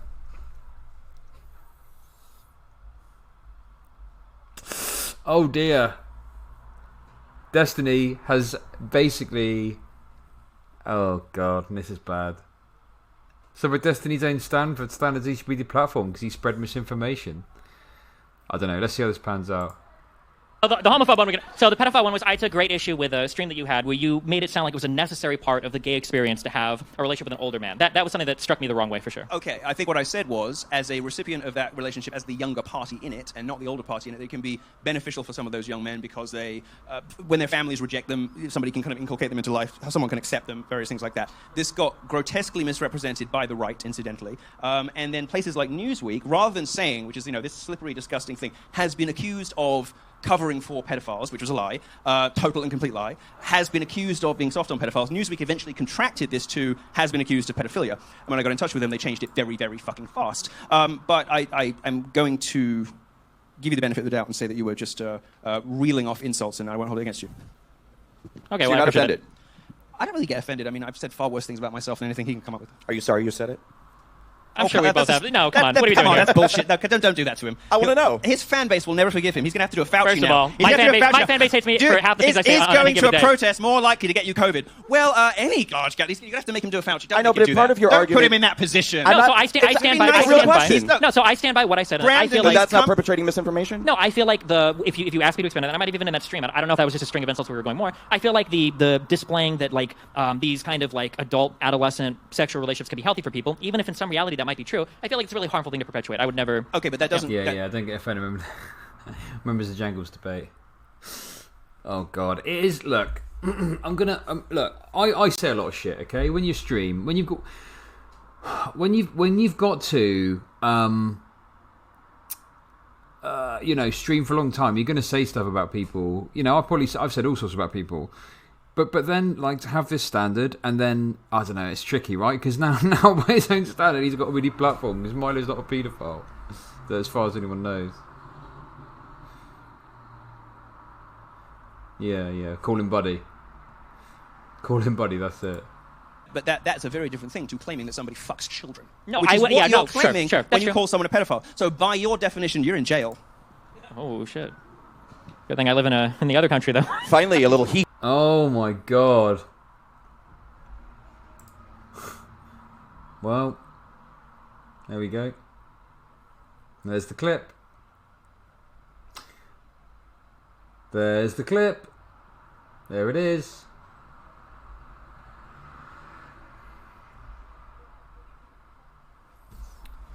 Doesn't matter, Miris. It doesn't matter, right?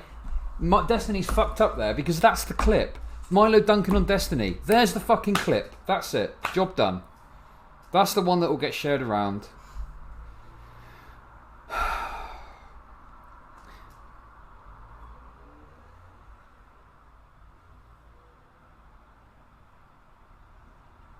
Damn.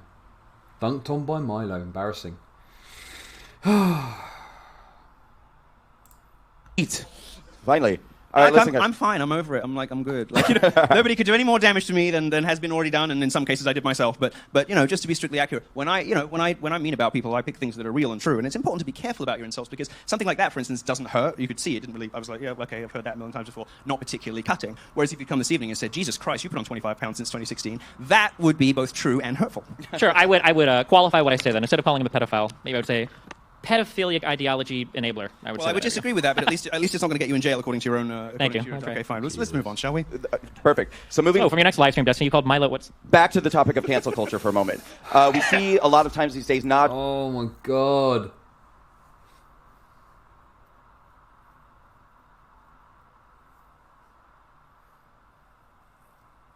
Oh no.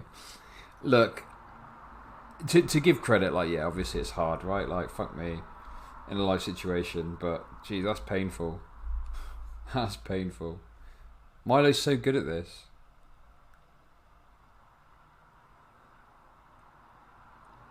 You get tag teamed. Yeah, and listen, can we point out like how absurdly biased it is for the moderator to take it to that degree?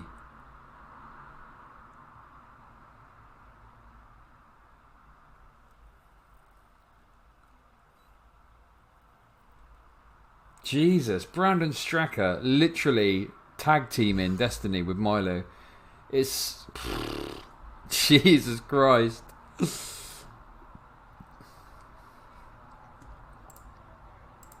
No worries, Miris, catch you later.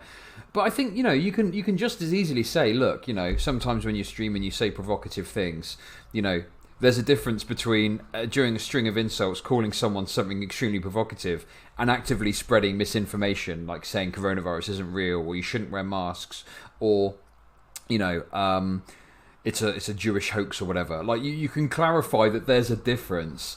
There's a difference between, like, just insulting someone and throwing out an insult and actually, you know, actively spreading misinformation.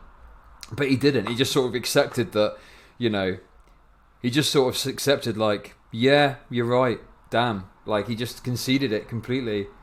Whereas he could have pushed back and said, well, no, obviously there's a difference between... Do you know what I mean? Fuck. Just canceling people for something that they say or may have said, or there's some sort of implication. But people are actually digging back now to tweets 5 years old, 10 years old, or even video content that was created in the 90s or whatever. So should we be canceling people based off of things that they said in the past? As much as I hate to agree with one thing that was said in an earlier panel, something that is absolutely true is we are not allowed to grow and change as public figures. Every single thing you've ever said at any point in your life is constantly the thing that you always believe right now, no matter how contradictory it might be to things that you've said currently. You can go back in time to any figure. And the problem is, like, I say this all the time, I'm so glad that when I grew up, when I was a teenager, there wasn't as much social media that is, like, you know, as permanent as it is now, right? Nobody has a link to those old MySpaces or LiveJournals or Zangas. You can find all sorts of horrible, stupid shit that people say at all points in their life. The idea that if you ever own up to any of it, or if you apologize for any of it, or you recognize any of it from 5 or 10 years ago, that people are going to try to destroy you, that's absolutely insane to me. Yeah, somebody came up with a good expression for it, offense archaeology. I actually don't mind or blame people, especially when they just say, nope, wasn't me, must have got hacked. Like Joy Reid did. I think it was Joy Reid, wasn't it, on MSNBC? Why would you ever acknowledge any of it? Yeah, there's no, she had some old blog post where she wasn't particularly nice about gays or something, and I read it and I was like, she's not wrong. But no, she basically came out and said someone hacked my blog and retroactively dated these posts and inserted them in there. Obviously a lie, but do I care? Not especially, because if she's a black woman coming from a particular community that has particular views. I mean, her views on homosexuality are very mild compared to what you would find in a lot of black Pentecostal churches. And I'm not asking the offense police. Oh, a little... The black community's homophobic. A little jab there. Do you see that? Do you notice that one? Tries to play it off as, oh, I'm talking about these black people, but, we know what he's trying to say. And yeah, I mean, listen, just on this point, yeah, I personally think it's really dumb to go digging through people's old tweets. Pointless. Absolute pointless waste of time. You know? Total waste of time. I don't think it's worth doing. You know? Such a weird way to go and spend your time. Like, I remember, like, recently people have been sharing, like, some of Carl Kalingi's old tweets, and some of them are like obviously just like edgelord stuff, you know, and it's just like there's one big dog wish for fascism really, damn. But yeah,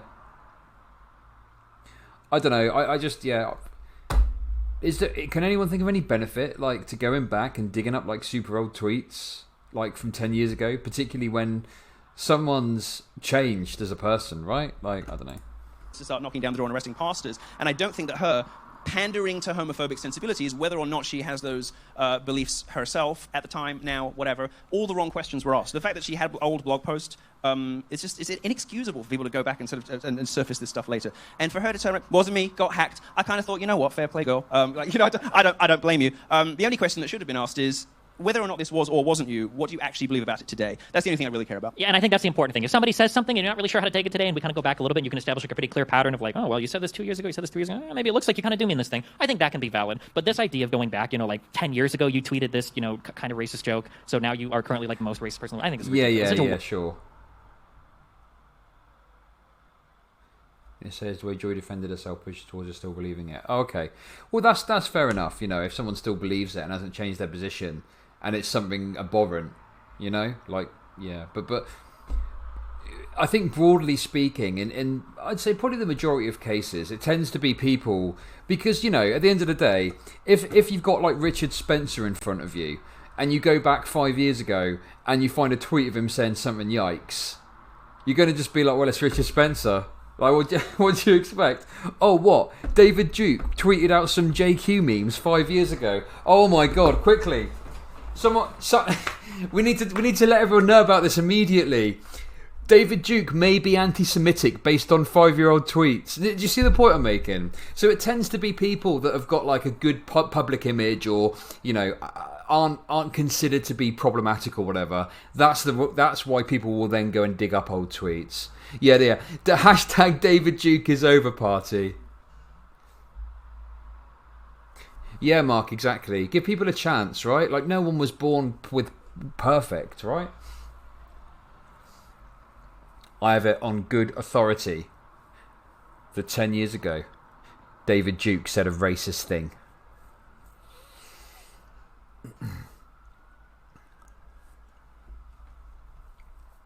But yeah, I don't know, it just seems like a really weird thing to do. I don't know. Waste of time. There's so many more important things to talk about. But it's also insincere, because what it means is that you've watched the person closely in the present day, and you've been unable to find anything good. So you have to go back 10 years to find an example of it. Yeah. I haven't always been the nicest guy to my employees. Some of them I've treated very well, some of them I have not treated so well. And one of the ones that I did not treat so well sold my entire email archive to BuzzFeed. And a story came out of this where I was apparently, quote-unquote, close to white nationalists. What was actually happening was I was just buttering them up for a story, like any journalist does. But with the emails they had, they could construct... It's funny how... Look at that screen. Look at that screen. Come on. It's funny how he twists it. Oh, they're coming for me. It's the cancel culture police. They found my yikes Facebook posts from 3 years ago. Okay, damn, I'm going to get taken away. How incredible that he's pivoted from people talking about, oh yeah, just digging up some old tweet, to saying, oh, this actual valid critique of me was wrong, actually. Jesus Christ, Milo.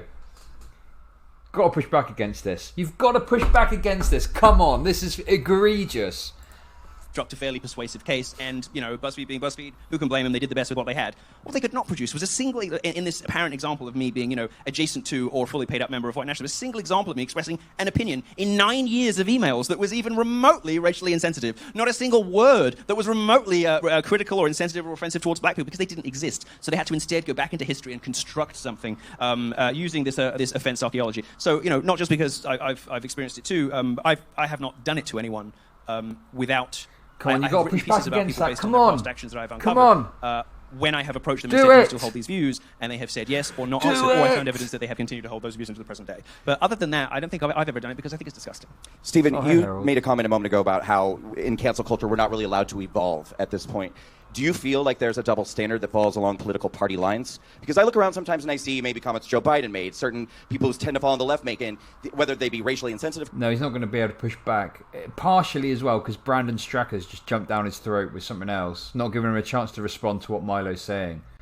Milo should be hammered on that point. The problem is as well, though, some of this stuff is very intricate, and you might not necessarily know the full story to push back against it. God. Comments, they may be homophobic comments, but it's, well, I've evolved. Democrats seem to be able to evolve. Republicans seem constantly stigmatized by the labels of racist, homophobic, bigoted, and they're never able to evolve themselves. Do you agree? I think for stuff like this, you really have to go issue by issue. This idea that it's only a political thing. They talked about it in a prior panel here. When you bring up like, oh, Republicans, the politicians, hold themselves to higher standards than the Democrats. I mean, Al Franken stepped down over some stupid pictures, and the entire Republican Party was backing Roy Moore. The idea that this is a standard that only applies to one party is a laughing stock. The only people that believe this get all of their news from 7 different Facebook and also all of their money from one side of the partisan. Yeah, that too. Yeah. I don't believe this either. I have to tell you, Brandon. I don't think it's true. I think it's a more complex picture than that. I do think that liberals are given more leeway because the prestige culture is left wing and because journalists point in a particular political direction. And if that's the sort of trivial point that your question is leading to, then yes, fine, I agree with you. I think more precisely. But Iron Bun, the problem with what you're saying there is everyone is born as a product of their environment. So, if like, say, an 18-year-old who has been brought up in a household and his parents are like super racist, says some like stuff, they learn the errors of their ways, and then in 10 years' time, that's then used against them. Like, yeah, that's not on. And I don't know, like, you may not be intending this, but it comes across as a bit holier than thou to kind of present yourself as, oh, well, I've never said anything problematic, so I don't know, I don't like that. I think that, like, there comes a point, especially if someone's changed in their ways, where you've got to look at it and go, well, they've said some bad stuff in the past, sure, but they're a better person now. They're not engaging in that behaviour anymore. So, yeah, I don't know, I kind of pretty much disagree with everything you said, to be honest. But no, nothing personal, okay? I just have a different view on it, I guess. We have a lack of understanding on both sides about conservative media figures who dare to tiptoe into comedian or chat show host or something more than just barking in a podcast. Those people are not well understood and not really allowed to have jokes. Their jokes are treated like serious policy statements, and their serious opinions are kind of written off as jokes. Whereas on the left, we're happy to accommodate people like Jon Stewart and Bill Maher. To be honest, I think sometimes, like,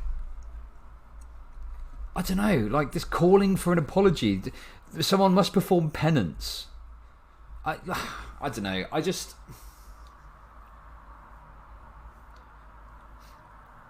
actions speak louder than words, right?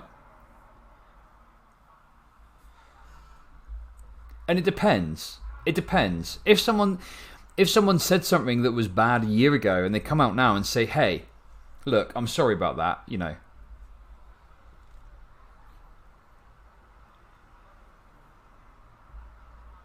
I guess I'm just less trusting about people who insist they have changed. But that's the thing, I'm not even talking about people that are saying that have changed. It's about people through their actions who have demonstrated they've changed. That's what I'm talking about. But like, yeah, I don't think you should judge someone from 10 years ago. But yeah, I don't know. I think in certain circumstances an apology can be valid, but if someone tweeted out a dumb joke 10 years ago,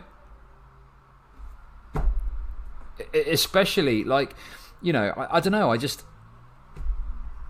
don't know. Is it really that important for that apology to come by?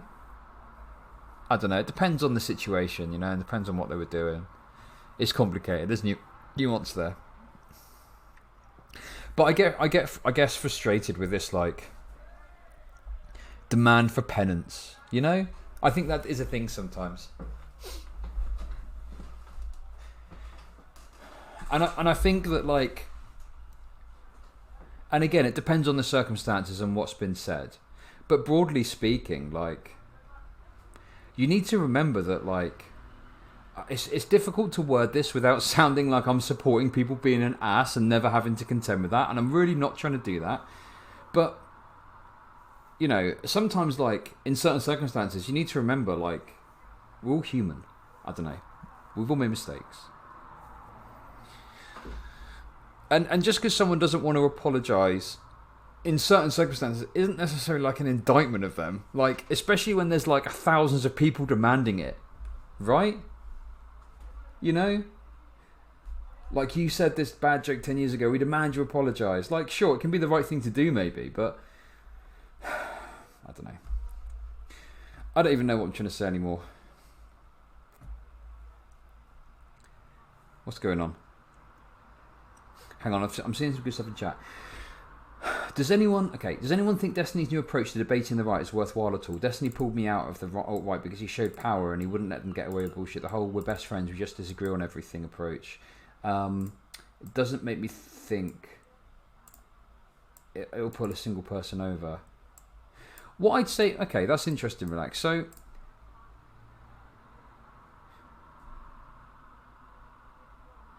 You can't even judge somebody according to what they've said anymore. What do you mean by that? I mean, yeah, listen. If someone did a yikes joke 10 years ago, and now they're like, you know, a good person, like, I'm not going to judge them like badly for making a bad joke 10 years ago. I don't know. It just doesn't seem right to me. Sorry. Yeah. The thing is like, I don't know. It's tough to say, relax. It's difficult because you don't actually get like insights into exactly what's going on. Do you know what I mean? I've watched Joe Rogan's stand-up routine. It's truly terrible and unfunny. Milo's a dumbass. Thinks Milo's got off top 3. Yeah, that's right. Milo's trick is he seems very approachable, but really he's just a shit person. Yeah. I agree with that. It's a different hypocrisy. I think there is one, but I don't think it's the one you said. One question, actually, I would have for Milo on that, so I'll play the other side on that a little bit. Do you think it's fair that you can evaluate the same joke differently depending on who it comes from? No, not really, because I think lived experience is complete nonsense. I think if a joke is funny, it's probably funny whoever says it. I think it can sometimes be funnier if the speaker is talking about a group they know well or laughing at themselves. So I think when Chris Rock makes a joke about race relations that is obviously from his experience as a black guy, I think it makes his comedy a little funnier sometimes. But by and large, when you rip those jokes out of context, I think they're either funny or they're not. And I certainly don't think a joke goes from acceptable, funny, and safe for public consumption to unacceptable, cause for cancellation, and this person should get fired based on the speaker. No, I don't. So this is something where I would completely disagree. Wonderful.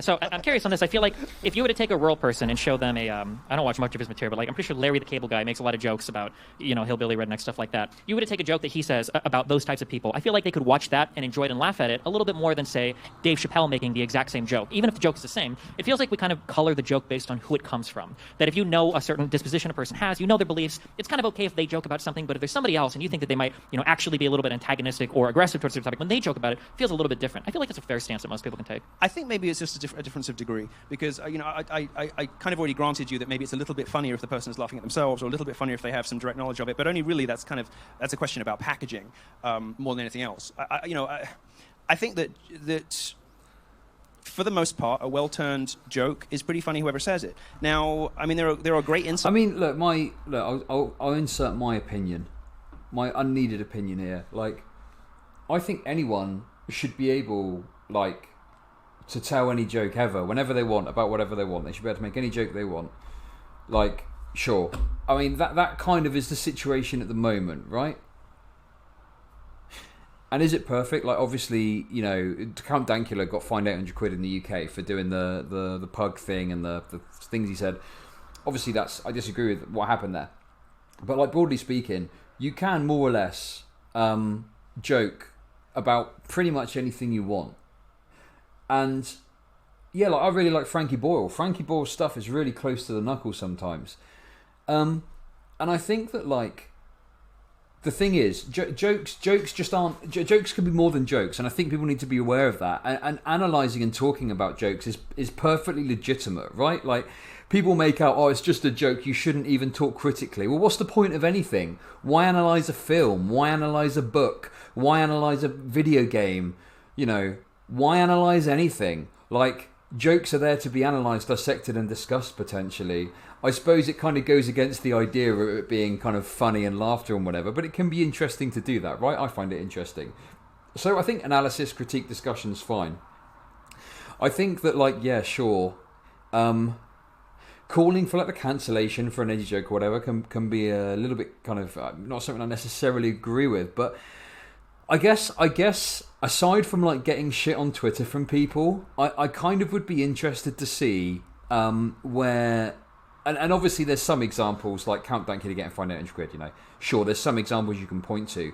But I just think that this issue is made much bigger than it is. I think people tend to get shit on Twitter, or they get critiqued, or people make a YouTube video about it or whatever.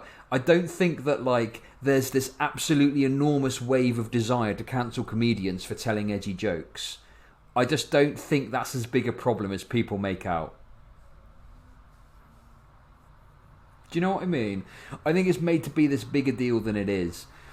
And can people be assholes on Twitter? Sure. But if a comedian tells some kind of like edgy jokes or dumb jokes or whatever, and they get some shit on Twitter for it for a week, and then it sort of blows over.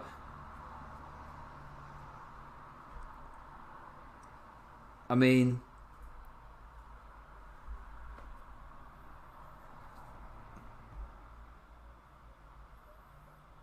yeah. Right?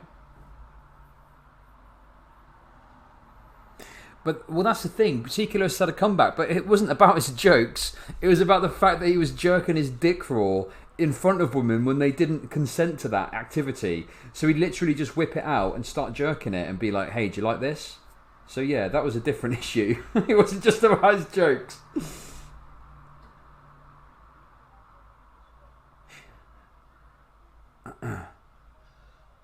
Well, that's... oh, okay, yeah. Isaac Butterfield got critique for that joke about the Christchurch shooting. Now, I support his right to make that joke. Like, I don't think that it should be illegal to make that joke. However, I think that you can analyse and critique it because he makes this joke about the Christchurch shooting, whilst on the other hand crying and moaning about people making like Mayo side jokes on Twitter. So he's offensively just he's you know unironically like just officially an enormous hypocrite on this issue because he cries and moans and whines about people making spicy jokes about white people on Twitter, whilst on the other hand happily telling jokes about the Christchurch shooting.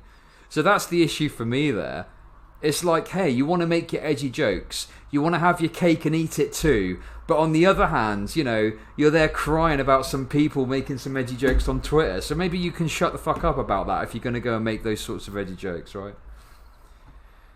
It's all comics from the past. Not many of them, you know, alive anymore. But the great straight white males of the you know, hectoring, badgering, curmudgeon type, right? Who would tell jokes about other racial groups that today might make us wince slightly. But I still would not consider them cause for cancellation or for concern. I think the main reason for all of that is perhaps that I don't see comedy as a way to alienate. I think by far and away the overall effect of comedy is to unify. There's a reason why chat-up lines are jokes at whoever's expense. I think comedy brings people together a lot more than it divides them. And I think comedy is laughing at whoever, maybe laughing at a group that's not... brings people together, but against who? That's why this punching up, punching down thing is so important.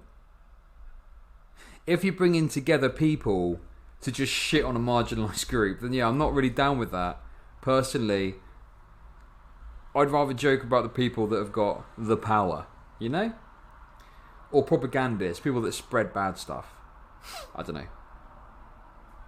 Like, you know, for example, I'm fairly consistent on this across every aspect of intersectionality. I think, like, making tasteless jokes about poor people is bad. I think making tasteless jokes about poor white hicks in the South isn't on. Because class is one of the intersections that we talk about when we talk about oppression. And someone that's really poor doesn't deserve to have like jokes made at their expense. Just like a trans person doesn't need to have jokes made doesn't deserve to have jokes made at their expense. You know, it really rubs me up the wrong way. And it particularly it comes from liberals that fucking shit on poor white hicks all the time. Fuck off with that. Jesus Christ. Misha and Rita Race turn him into some Legion fans after me. Yeah, exactly. That's a good point. Like, these rich comedians have got no trouble with it normally. They just sick their fans on you and their simps. So yeah, it's not just it's across all aspects, you know. Why are we so sensitive as people? In what respect? But yeah, like I say, I'm not saying that there should be a legislation against people punching down or whatever, right? But I just think that, like, if you do, you're just engaging in easy shitty comedy, and it's just a waste of time. Like, that is a critique. Not here. makes a connection. They're not affected by it. They don't have to watch you, but I'm making a connection with you, and we're laughing and we're bonding, and we might be bonding about the plight of white people and talking about how we had to be subjected to the sight of this royal wedding treatment on Fox News of this gold coffin of this awful drug addict felon who held up a pregnant woman at gunpoint, a total scumbag that even Fox News was giving the royal wedding. Exactly. I'm not like, oh no, like I'm so offended by you mocking poor white people. I'm just like, hey, it's pretty shitty to like there was this I can't remember what it was. There was a picture, and it was like this family that obviously lived in destitution, like a poor family, and someone did a joke or some meme or something about it. I was like, that's kind of shitty, like that's easy. People are poor and stupid. Like that's essentially the length of it, right? Yeah. Did you see that? And then some fucking lib in my reply was like, yeah, fuck these people. They vote Trump anyway, or some bullshit.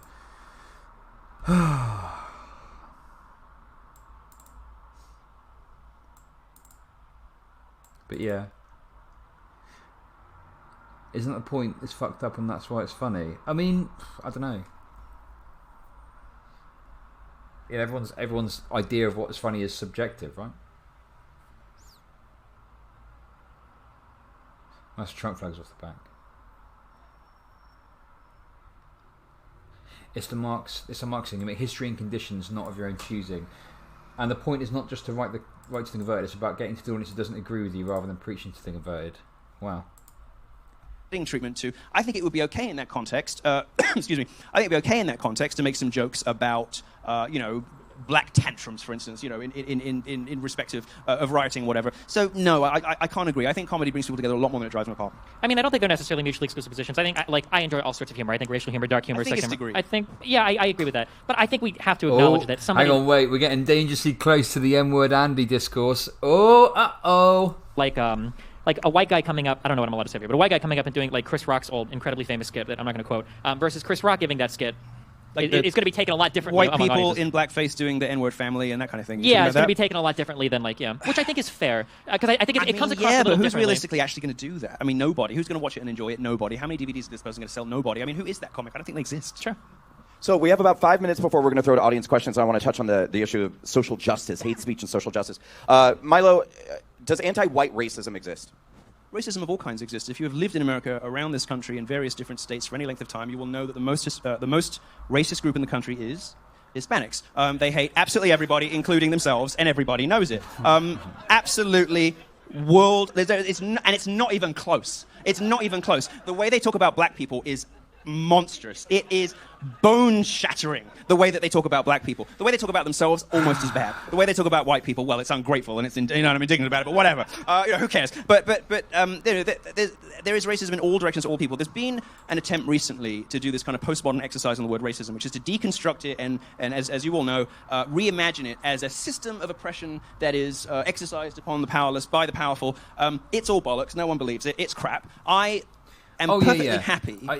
Hopefully my verbal expressions are sufficient to say that, I mean, what do you say to that? He's just massively broadly generalizing an entire group of people. What how would you even begin to respond to that? Oh my god. And we're going to do the racism thing, blah blah blah, and to some people like super reductive with it. Yeah, probably. There's a lot of nuance to explain. You got to unpack it, and we've heard this a million times. This discussion, right? To see wild allegations of racism, sexism, all the rest of it floating around society generally. Why? Because it tells us that the right and the left share some core values. We all think it's bad being mean to somebody because of their skin color and nothing else. We all think it's bad discriminating against somebody because of things they can't change about themselves. We all think it's bad treating women like crap. Not so sure about that one, Chief. The evidence from certain right-wing talking heads would suggest otherwise. The reason that conservatives get so upset about the allegations and that left-wingers make them so often is that we fundamentally agree on the values in question. We're both agreed that racism is bad. We're both in agreement that we should... See, look, this is oh my god. He is doing the when woke racists agree. And it's absurd. It's absolutely absurd. It's totally ridiculous. Of course, there isn't agreement there. When rightoids, historically and to this present day, have supported policies that further denigrate and further put people of colour into the dirt. And yeah, look at the way in which the right have talked about George Floyd over the past few weeks. Exactly. There's a difference between interpersonal racism and sexual racism. Yeah, exactly. Oh Lord. Shouldn't be engaging in a lot of these antisocial, bigoted, and self-destructive behaviors. So I'm not too worried about the allegations floating around, but what your question's getting at, which is this postmodern deconstruction and attempt at a sort of restitching together of what racism is and what it means, the Robin DiAngelo white fragility thing, it's crap. It won't stick. It's got about another 5 years in it, and it's obviously nonsense. As anybody who has ever lived next to a Hispanic family knows, racism goes in all directions. Stephen. Yeah, so I would take the actual complete total opposite side of this. Unfortunately, I think when we talk about racism, I think you spend like 90% of the conversation defining, what does it mean to be racist? If you're going to talk on the individual level, can a Hispanic person be racist against a black person or a white person? As much as I'd love to fight Milo on that, half of my family is Cuban, and everything is absolutely true, unfortunately. But now, that being said, has the class of white people ever been demonstrably harmed by Hispanic people? Absolutely not. Has the class of white people ever been demonstrably harmed by the class of black people? Maybe a few more people on Twitter get banned for something or whatever, but like in terms the Holocaust? No. Someone had to say it. So sorry. Someone had to say it. Well, how long did it take us to get to the Jews? We did good. There's actually a record. We did good. But sir, that would be an example of white on white. No, when he said financial dynasties, he was dog whistling about the Jews. But I guess Destiny missed that one. I don't know. Like, I know everyone's been super critical about Destiny, and there's some stuff here that is disappointing, but I think, like, it's important to recognise that, like, it is hard in a live situation, right? Like, there's a lot going on. It is, I guess, Destiny's job. You can make that argument, I guess, but I just wish a lefty had been there. Yeah, it's some of it's interesting, some of it's a bit boring. But hey, you've got me to see you through it all to the bitter end, okay? Another 35 minutes, let's go. We'll do the questions too. Crying because Jews aren't white. But real quick, so like I think that it is important sometimes that what about the effect of Hispanics as a class on blacks as a class, wage depression, the fact that in most societies when you have waves of immigration, the previous ethnic group or the previous religious group, whichever one came in en masse, tends to move up. You look at Indians from the subcontinent in Britain, but this isn't race analysis. This is class analysis now, right? We're talking about new workers coming and displacing. Okay, but we're just saying, that the existence of lots of new illegal immigrants from Hispanic countries has a negative effect on the black population. Lots of things. Very boring statement. Lots of things can impact lots of things in lots of ways. I think that it's important when we talk about like racism as a social construct that sometimes we need to understand, as a class, there are certain groups of people that might benefit from certain power structures that other groups of people don't. One popular divide right now in the feminist movement is realizing that white women have been the recipient of more affirmative action than any other single minority group. It's caused quite a split in feminists in terms of people of color in the feminist movement. It seems to only be a surprise to liberals. Well, no, I think most people understand it. But the issue is that you have to be able to have the conversation. Again, it's the same as the conversation we had earlier about cancel culture. If you want to acknowledge or fight against certain ideas of structural or systemic racism, that's fine. But you just have to understand the realities of what you're talking about. These people that like to pretend that, well, a black person and a white person pulled over in any city in the United States is going to be treated exactly the same. Okay. Everybody knows that's not true. Don't pretend that it is. Fine. Obviously, it's trivially true that we should be able to have these conversations. I just reject your framing entirely. Left-wingers tend, on the whole, I'm making very broad generalizations here, tend to think in terms of systems. You're born into a system and, you have limited power over that system. Whereas right-wingers tend to think in terms of traditions. And because left-wingers think in terms of systems, often in a more abstract sense, it's easier for them conceptually to break and remake them. Whereas conservatives want to kind of tinker with their institutions because they know it's from the institutions, Catholicism, capitalism, property rights, the rule of law and all the rest of it, that the strength and success of a society flows, the family. And I just completely reject the systems analysis that you're doing about structural racism. That doesn't mean that there aren't socioeconomic inequalities that stem from certain things. But the idea that can map onto allegations of racism and then suggest affirmative action programs or reparations, I actually don't mind the argument for reparations, but for very different reasons. The whole structural frame of critical race theory is complete horseshit. It is economic Marxism mapped onto social issues in a very shoddy fashion that doesn't work. And it will not work. It won't hold. It won't hold because it just doesn't bear the slightest bit of scrutiny. It doesn't work when you do it with gender. It doesn't work when you do it with race. It especially doesn't work when you do it with transgender circus people. Sure, so I don't... There's systematic frameworks that the left use all the time. They say, well, we've got to be able to talk about these things. I will talk about these things, but I will not talk about them in the terms that you are asking me to, because the terms that are... this is another... I'm not having a go at you, by the way. This is a very abstract thing about where the left argues from. Another thing they do, in addition to censorship, is setting the terms of debate by redefining words like racism. So in order to have the discussion at all, you've already got to grant them the premise that racism is actually a function of a system, that privileges some above others, and there's this oppressive cloud, and it has various effects. You're granting so much of the enemy's argument that from that position you can only lose. And this is just entirely the wrong frame to look at anything, especially history. Sure. Well, I can understand some of that. You're begging the question. If you agree with my definition of racism, I've already won half the argument, of course. There's a reason why we look at things in terms of like massive structure or systems. And that's because that's the level that government policy works at. One of the big frustrations that I have if I talk to conservatives is people want to reject any type of structural analysis in favor of, well, what can individuals do? Well, I don't know, but that doesn't really matter. We can't really affect an individual change on like a wider governmental level or even on a wider cultural level. Like we typically talk about these things. Oh yeah. There's some Peterson talking what's coming through, but at least Destiny's making the. It's true. Conservatives don't deal in structural critique. They literally just are concerned about what the individual can do. You know.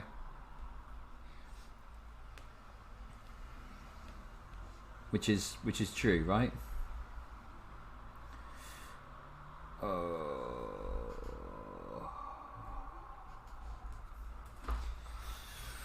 Oh God, my legs hurt.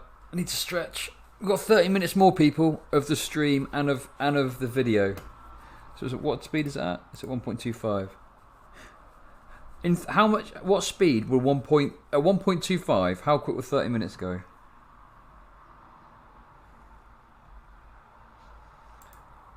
Things in terms of people. Even if we look at like religious commandments, right? We talk about how men ought to act, or how women ought to act, or how the institution of the church, needs to do policy. If you were Catholic, I was Catholic as well. I appreciated your earlier conversation about transubstantiation.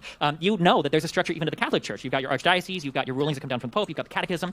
Even the Catholic Church acknowledges that some level of structure that's given to your entire class of people, and then that is actually broken down based on are you male? But you're talking about institutional hierarchical organization. It's a completely different kind of thing from a social justice frame. I think it's a lens through which you look at things. I think that it's very valuable to be able to look at groups of people and to make statements about how people act and then how they ought to act. We need to have those that's conversations. broadened your claim out to the point where nobody could disagree. That's literally what class critical race theory. The point I was trying to make was that I'm sorry, I did interrupt you. No, go ahead. The point that I was trying to make is that very often we have these debates, and indeed the one we've had tonight has been an example of this. We have the debates on their turf. Now, as it happens, he and I agree on some core civic values that I think most respectable, reasonable people will agree on. We will disagree horribly on all kinds of other things that are outside the scope of the debate tonight, I'm sure. But just to give you an example, when does comedy go too far? Well, you can look at it from the point of view of offense-taking, socialist, and the rest of it, or you could reframe it. You could say, well, comedy actually means something completely different in the real world, in literature, for instance. What kind of comedy are we talking about? Are we talking about paradisical, purgatorial, or infernal? Infernal comedy, following Dante, is very much what we see online, and that's disembodied, demonic, and dreadful. Sorry, can we just point out? Sorry, just to give Destiny credit here. Talking about like the structure of the Catholic Church. Yeah, that's quite a good point to go back against Milo with, because he's. Oh yeah, Milo's been interrupting all night. A purgatorial comedy, which is the kind of thing you're talking about, like stand-up jokes going too far, is something is rooted in the possibility of redemption. So, are we talking about whether these people can be saved from their own whatever? I'm getting off the point, but I'm trying to explain to you that there are frames that we can talk from that have much. First of all, they're much more useful and much more interesting. They draw on a body of literature and history that lefties just don't know. And they also get us much closer to the truth, much closer to enlightenment, and much closer to one another. And Milo. almost every debate I've heard in the last 5 years has started over there, and we've been scrambling to grab the debate field back from them, since they've demanded that to even speak at all, we've got to use their language. So this is what I'm trying to encourage you to do in your debates with your friends. I see big-brained anal in the title of this stream. Wait, it's... Big brain.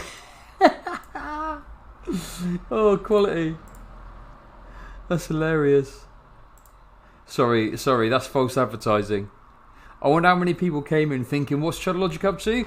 And then was like, oh, okay, and just left. Say, whoa, take a step back. All that shit, let's start again. Milo, we're going to have to leave it there because we're going to take some audience questions before we wrap up tonight. Okay. There's been a lot of agreement between you in this talk, a surprising amount. I'm going to try and drive a bit of a wedge into that now. I have a bit of a blind spot for Stephen, but I'm interested in this, Milo mentioning very early on in the talk about how bullying should be encouraged.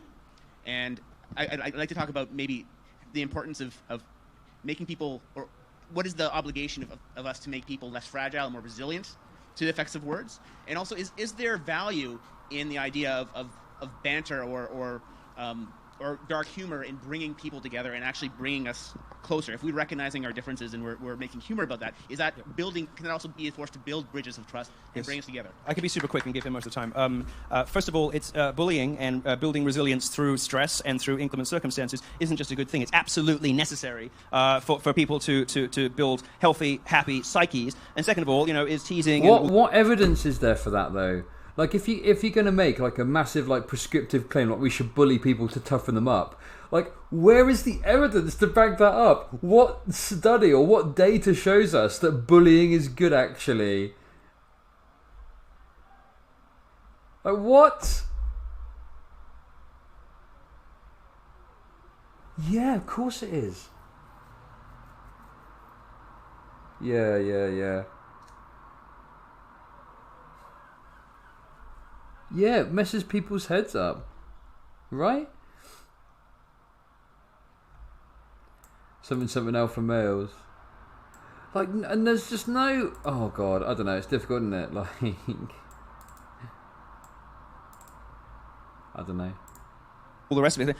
Is this a kind of acceptable way to go on? Is this a good thing? It is an absolutely critical and indispensable way that men communicate. And one of the reasons that ridicule and criticism has been so maligned online is that our discourse has become very heavily feminized. So ridicule and criticism have become... Me and the boys having a bit of banter and having a bit of mockery is one thing, right? Like me and the boys ribbing each other. Everyone does that, right? Little bit of light ribbon. It happens in my stream. You mock me, like a bit of ribbon. Me in the chat having a little bit of ribbon.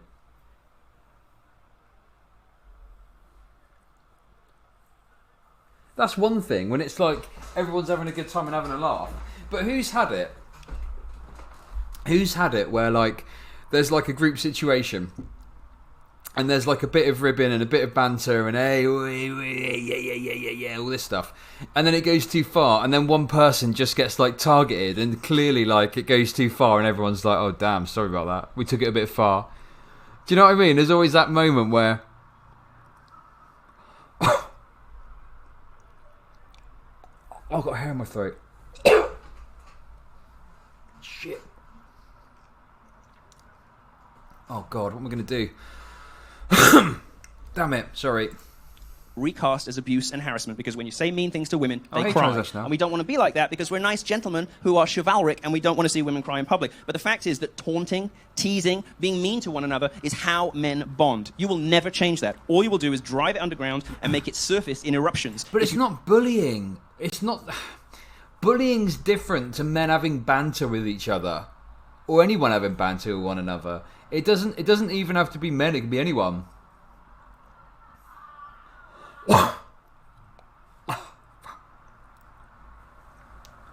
Banter's not bullying. What is this?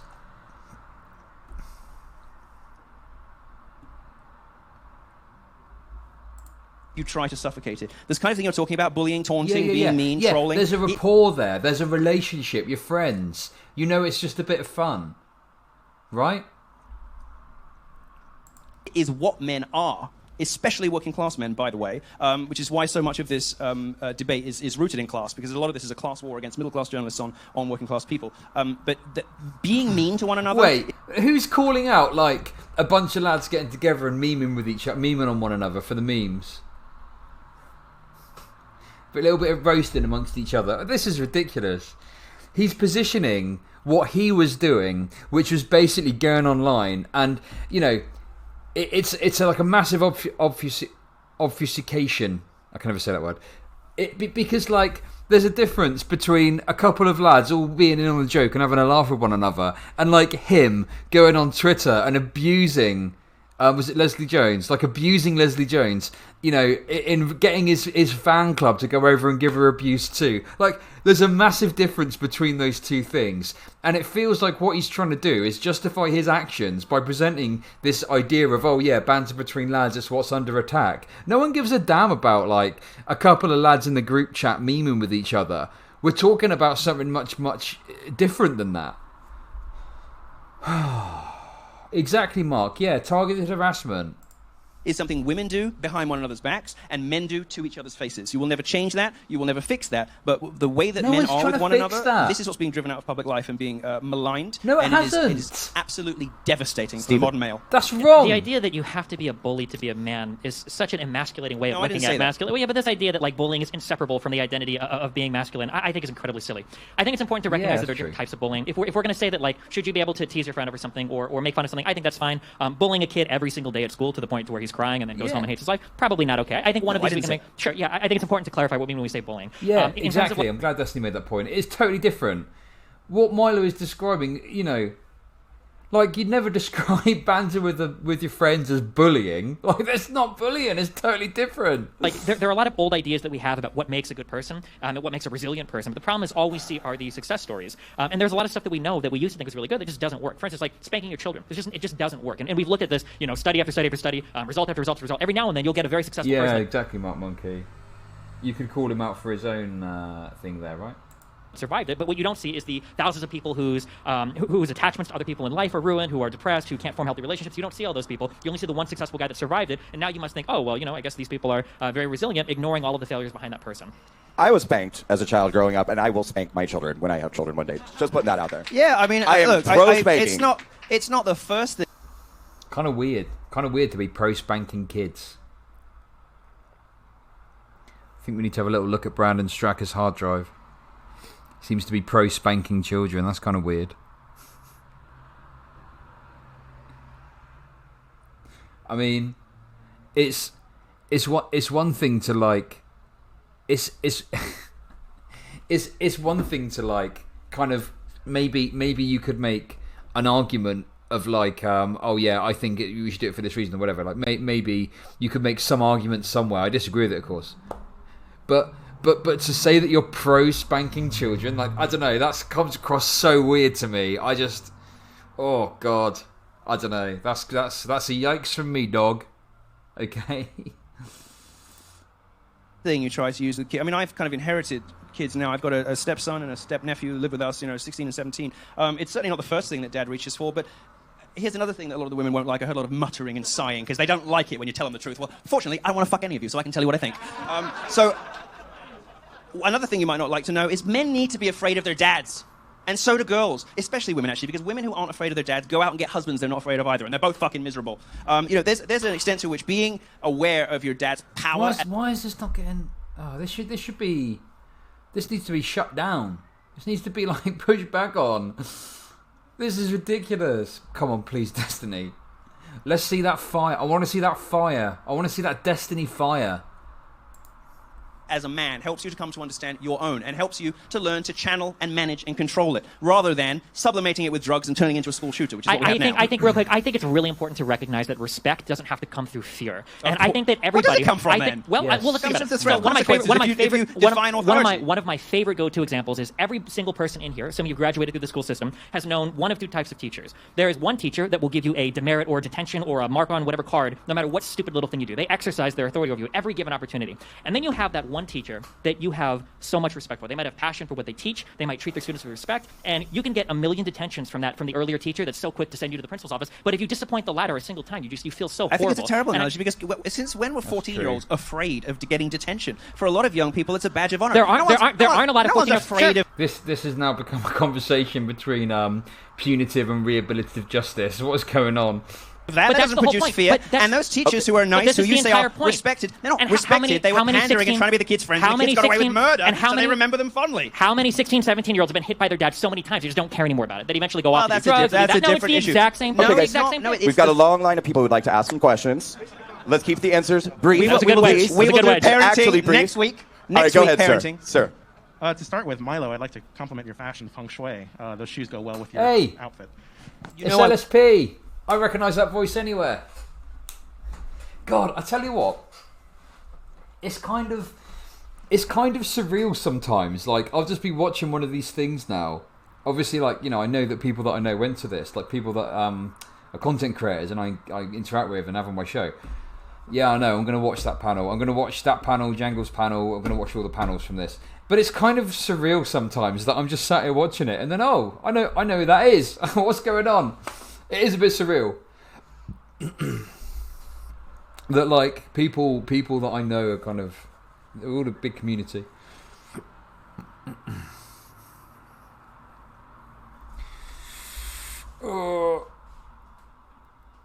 Yeah, it's kind of weird, but I mean, used to it mainly, but it was just kind of surreal then, it popping up.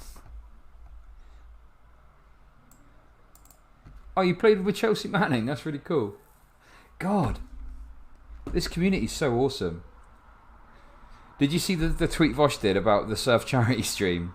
He did like a Wojak outside a rainy window, like upset that he can't get involved in the charity stream. I was worried. because What? I was getting dressed. Worry not. You look sexy, I was dude. getting dressed indoors, and it's very difficult without LEDs or natural light to know exactly how it's all going to come together. But thank you. You made the Thank comment in the you. hotel. I saw you. I wasn't sure if it was you. You know how I knew it was you? The I looked fucking down. You were wearing shoes. some sparkly fucking boots, and I was like, Oh, that's got to be Milo. I was in Milwaukee. There's no way I that's was in anybody but gold Milo. boots. It's true. I was in gold boots. I was in Milo. gold. Well, thank you. I'd like to read you the words of a wiser man. It's as if our moral safeguards are broken down by the new landscape in which the default is attack, such that we forget that there's a person or a human being on the other side. So perhaps what's needed now is a bolder form of censure. After all, the internet is not a universal right. If people cannot be trusted to treat others with respect, dignity, and consideration, perhaps they deserve to have their online freedoms curtailed. I wrote this quote down for. No. This is what this wiser person. He is, of course, recalling my own youthful Yeah, self. from the current. Of course. This is one of my favorite kinds of questions. As I said this evening, I have matured since 2015. My 2015 position was very different from that. I think it's reasonable because the online landscape is completely different than 10 years ago when I wrote that, or 8 years ago when I wrote that. It does not bear any relation whatsoever. In the very early days of Twitter, I took a slightly different view of trolls than I later came to hold, which was actually that they were the last precious keepers of polemic and ultimately civil disobedience. And Milo just has whatever position financially suits his writing gig at the time. Milo's just like an opportunist. He'll just hold whatever position financially benefits him. He doesn't really have any, all of a sudden he's working for Breitbart, he's trying to be a provocateur, and all of a sudden his position on trolls changes. Interesting. Kraut did a really good video about this. Creationist Cat, Vadim did a really good video about this that I'd really strongly recommend going and checking out, which really goes to show he is a grifter, yeah. Absolutely no two ways about it. Like, genuinely, not even like misusing the word. Genuinely, he will just hold whatever position best financially suits him at a given time. Because when he was doing all that stuff about trolls, I believe it was for some sort of Catholic magazine, if I remember correctly. It's been a long time since I've watched the stuff, but yeah. And of course, Gamergate and everything like that, I embrace them fully, and I still do like trolls. Yeah, and all the rest wonder of it. My why. problems with free speech come from typically come now, I think, from people abusing positions of power. I still love a good troll. So I don't think when the internet changes as much and as dramatically as it does over the years, that it's unreasonable that a commentator's views would mature with it. But I appreciate the audacity and I appreciate the effort. So Milo has evolved. Steven, do you have any comments? Or was that just for No, Milo? I actually I read that quote. A lot of my opposition research was relating to your early publications, but I actually find that your current your current point of view actually seems to coincide somewhat with that. I don't know if you would be completely in disagreement about a lot of what even that quote in and of itself. That there's a lot of people I think online. I shot to an extreme, and I'm settling on a more reasonable position. Yeah, possibly. I think it's fair One to thing say. that also, I think trolling has changed a lot too. When we talk about a troll like 10 or 15 years ago, the idea of being a troll is that you knew you were saying some dumb shit, but that's what made it funny. Nowadays, it's hard to tell who knows if they're Right, being and dumb or not. now there are layers of irony. Yeah. There are movements that Gamergate was this example where actually things could be accomplished, or at least culture could be changed by large, Gamergate somewhat discourse. organized groups of people who you would call trolls, but they were acting in a particular direction with a particular motivation in mind. So my I God. thank you. That's generous of you to help me out like that. But I So- also think yes, the definition of troll has changed somewhat too. Earlier it was stated that people should be deplatformed for having the wrong ideas. My question is, who gets to form the Committee for the Preservation of Virtue and the Prevention of Vice? Oh my God, this dude sounds like he's about 150 years old. Shuffled out, she's been shuffled up to the microphone. Go on, Grandad, ask your question and fuck off. Get out of it, Grandad. He sounds so old. Grandad, ask your question and get out of here. What are you And talking if about? you give... Sir, can you speak up a little bit? We're having a little trouble up here. Shall I start from the beginning? I heard from who gets... Oh my God. Okay. who gets to decide who forms the Committee for the Preservation of Virtue and the Prevention of Vice? And if you set that structure, well, there's and a give that power, in the middle of Rome. It's St. Peter's. You walk in, it's a lovely circular colonnade. And you just I'm walk not through the door, finished with and my you, question, and you get to Milo. St. Peter's Basilica. And in St. Peter's Basilica, you will find all the answers you're seeking. Go ahead and I finish, heard sir, that. and ignore him. if once you set that structure and give that power, are you willing to accept that the committee could be formed by the Westboro Baptist Church? Yeah, I mean, I imagine this is probably a question for me. I mean, it would depend on the particular issues we're talking about regulating. So let me be very clear, because I get misquoted on this all the time. Honestly, and I get a lot of flack for this, I don't really care that much about hate speech on public platforms. I mean, you probably shouldn't do it because you're a jerk if you do it, but I don't care about, like, banning or whatever. What I care about are people that come out and say things like I brought this up several times, like vaccinations aren't real. Or Hillary Clinton, flew the plane with the uranium on it to drop cash off to Iran and then went and visited Putin and then they went underneath some pizza place. Okay, listen. I'm going to be honest. I'm not a fan of that take, because I think it really just ignores the chilling effect on speech that, the abuse that people receive can, I don't know. If I was being charitable, I mean, I don't know exactly what Destiny's talking about here, but it definitely is worth considering that marginalized people receiving abuse and hate speech online can result in them leaving the platform. That is something that can happen. So I think it is worth being concerned about. I mean, I'd say more broadly, someone spreading really bad misinformation about chloroquine probably will have a broader impact. Do you know what I mean? So yeah.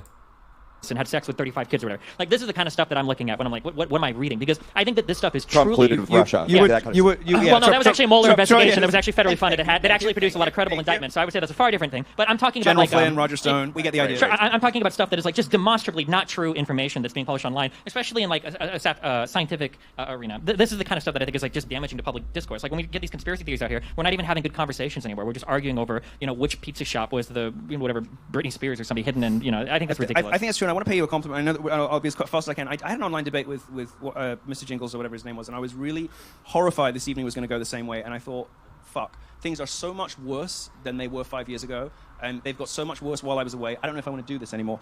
This evening has completely changed my mind about that, and I'm sure on future occasions we will have much more.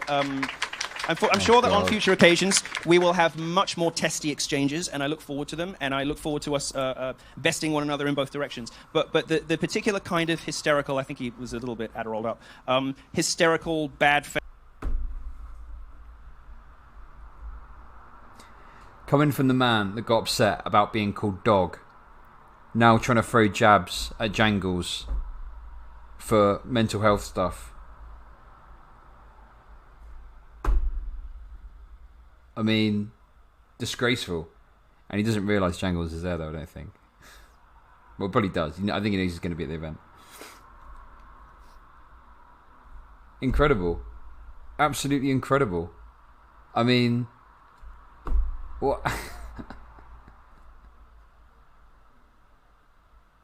was concerned about the last debate because I lost. And now I feel better because it didn't lose this one.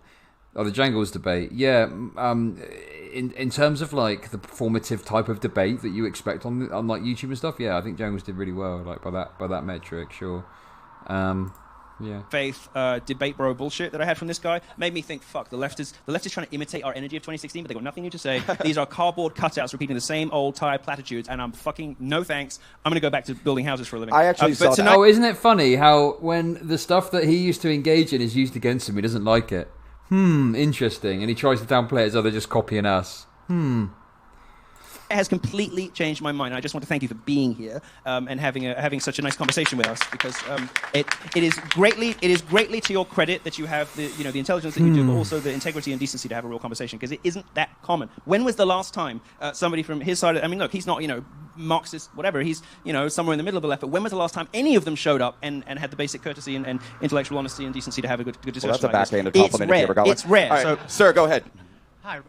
So I have a question. When it comes to the safe spaces that are going around in college campuses, how can someone combat that? I know you. I can't see you, but I know yeah, your voice. I know you too. Go ahead. Go ahead. Sorry. So when it comes to the safe spaces, The bathrooms 45 minutes ago by the they're going around in college campuses, how can someone combat the safe space Yeah, culture? of course. Look at the start of this debate when he was throwing barbed compliments at Destiny. He does it all the time. He does the thing What is the thing from Rules of Radicals? It's like, do the thing that you accuse your enemy of. Is that it? Is that the rule? Is that it? Do that which you accuse your enemies of. Is that one of the rules? Something like that. When people nowadays are so fucking sensitive.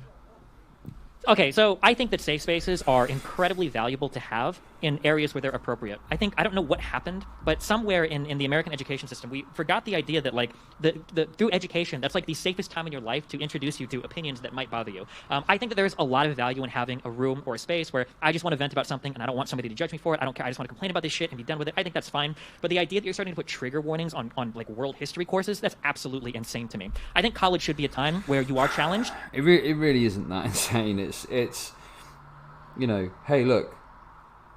And again, this came up in I think it was it Dylan Burns' panel where it's like there might be like a trigger warning but they still study it. It's not like they just miss out a section of their course because of stuff they don't like in it. It just might be that they study it in a different way or do it by themselves or do it outside of the classroom setting. Like this ridiculous notion of, like, you know, someone going into that history class and it's like, right, we're gonna study like a traumatic historical event. A content warning for this is this. Oh well, I'm sorry, I'm very triggered by that. I must step aside, and then they just don't learn about it. It's just incorrect, inaccurate, bullshit, nonsense. And I'm surprised to see like Destiny engaging with this point in this way, because yeah, that's just wrong. Every single word of what he just said is wrong. Where you have to confront ideas that might make you uncomfortable, because that's part of growing up. And if there's any time in your life where you're going to have the opportunity to take an idea, dissect it in a classroom among peers and understand it, it's going to be college. So I think that the concept of a safe space is very valuable. It's very good. We shouldn't lose that. But the idea of making everything a safe space is absolutely ridiculous. And I think it's misused too much. I think no one's trying to turn everything into a safe space. Do these people know what a safe space actually entails? They're just assuming it. Oh my god, this is so annoying. Conservative. I think you're a liberal, and I'm getting very confused by this conversation. No, look, I think safe spaces kill people. I think trigger warnings are massively counterproductive, insulating people from trauma they need to confront so they get over it, get used to it. Exposure therapy is the only way to help. Exposure therapy is like nonsense, isn't it? Is that right? You have traumatic experiences in your life. You have to expose yourself to little doses of it until it doesn't bother you anymore. Trigger warnings are a fast track to mental illness and suicide. So I'm glad we at least have 2 or 3 things we disagree. What's he talking about? Where's the citation for that absolutely absurd claim?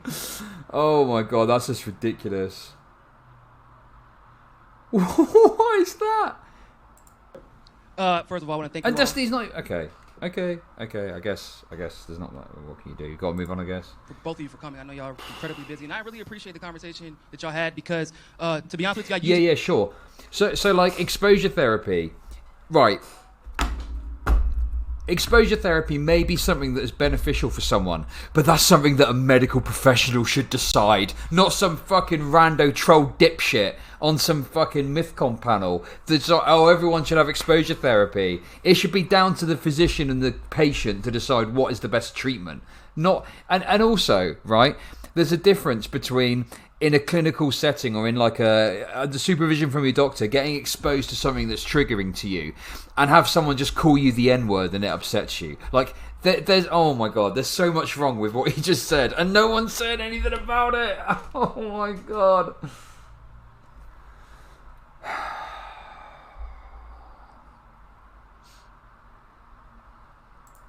Disagree with both of you all a lot. To be honest with you. Milo, it's really fucking hard to disagree with you because I really appreciate the way you dress. It's really hard. I'm not gonna lie. It's not by accident, sir.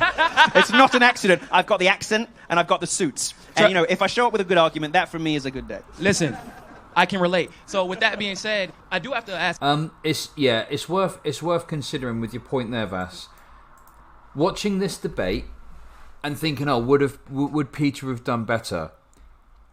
It's impossible to say, looking at this, because it would have gone down totally differently. Like, it would be an alternative universe. Milo would not have said the same words in the same sequence. There might have been similar talking points they got to and stuff like that. But yeah, it's you can't watch this. You can think, oh, I wonder how Peter might have responded to this point or this point or this point, you know, and that's worth maybe considering. But it's also worth knowing that like it would have just been a totally different thing. You'd need like a parallel universe, right? You need like a parallel universe to establish that and figure it out. Ask you something. So earlier you challenged Stephen, right? I know you don't like going by decimal. You challenged Stephen's idea of systemic racism.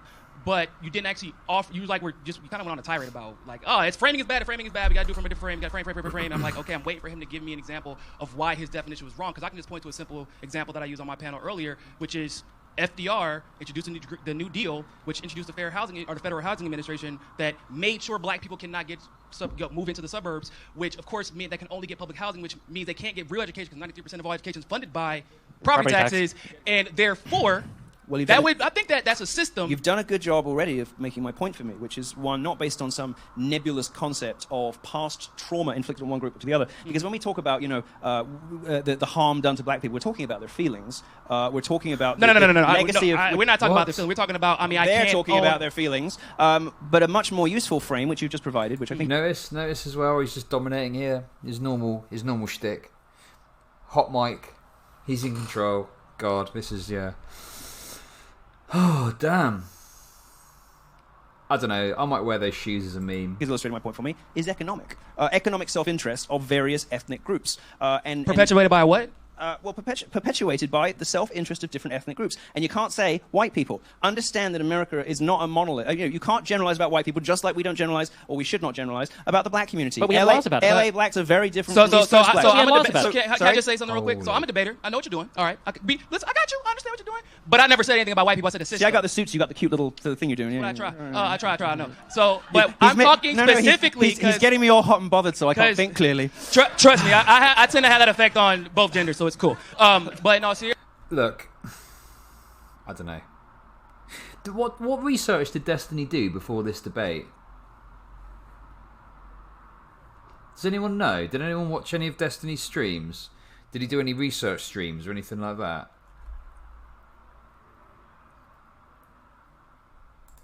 Seriousness, when I didn't say about white people, I said the system perpetuated, and the white people, if you want to say that, use the system to perpetuate a very specific targeted racism. So how do you not accept his framework without offering? Well, because I don't think race is the primary motivating element in any of this.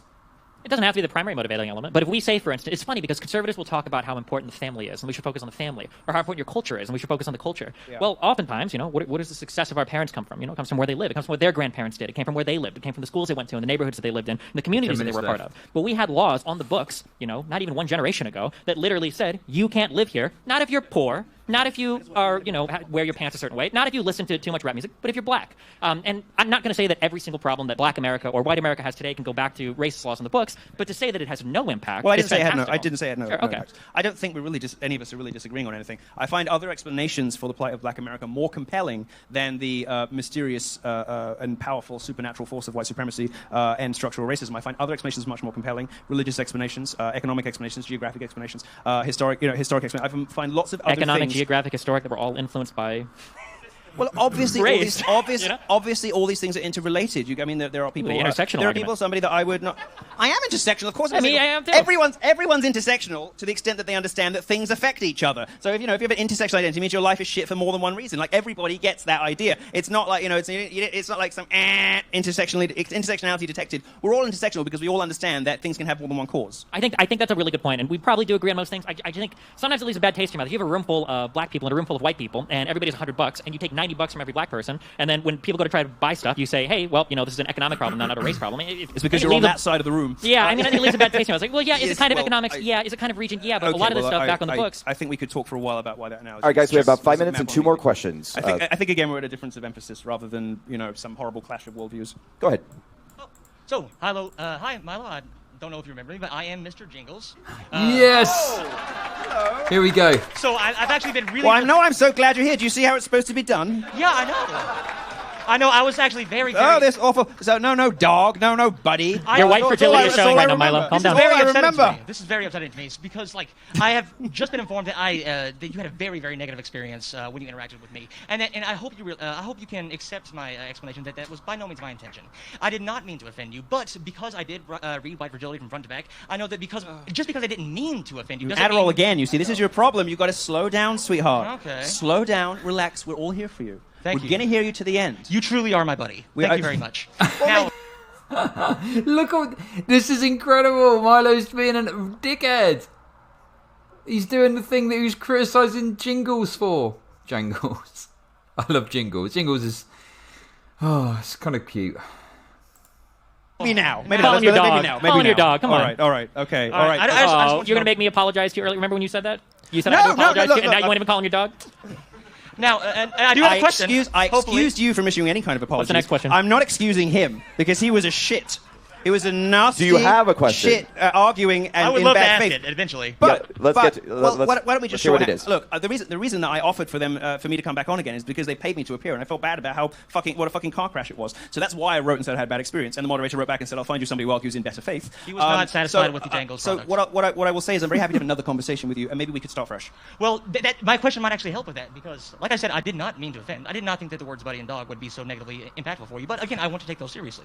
So I want, based on your conversation, I would like to, maybe you can help me with this. What is the difference between getting genuinely righteously offended against a genuine slight versus an offense that maybe, like you said earlier, that you should probably just get over? I'm in a bad position to answer that question because I can't really remember being seriously offended in my life. I understand that sometimes people claim to be, but I've no real direct knowledge of what it feels like. It strikes me as enormously and profoundly silly. And I really don't know what people mean when they say I'm offended. I think what they mean is I don't have an argument for you. I just don't really know what people mean by it. Okay, that's good to hear. I don't know if that feedback will help me. It's not a great answer, but it's the truth. Thank you. Last question. My question is for Steven, actually. So He was extremely offended by Jangles. I love the way he's trying to downplay it. And also, do you notice how he's getting the jabs in? Now he's the one that's got control. Well, he's such a fucking weasel. Holy shit.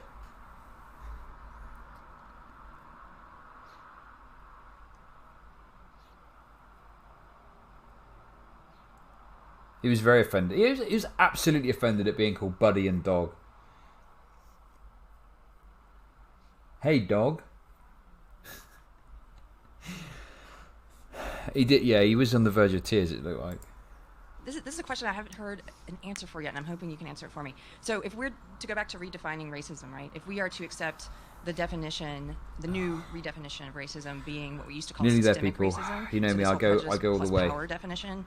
The way that gets watered down when it reaches the masses is that it's therefore impossible to be racist towards white people. And the same thing with sexism. They say it's impossible to be sexist towards men. So if we're teaching people that essentially it's impossible to be racist towards one race or sexist towards one sex, at what measurable end goal will we just suddenly decide, hey, now it's possible to be racist towards white people again, or hey, now it's possible to be sexist towards men? And then how do we teach these generations of children that we've taught?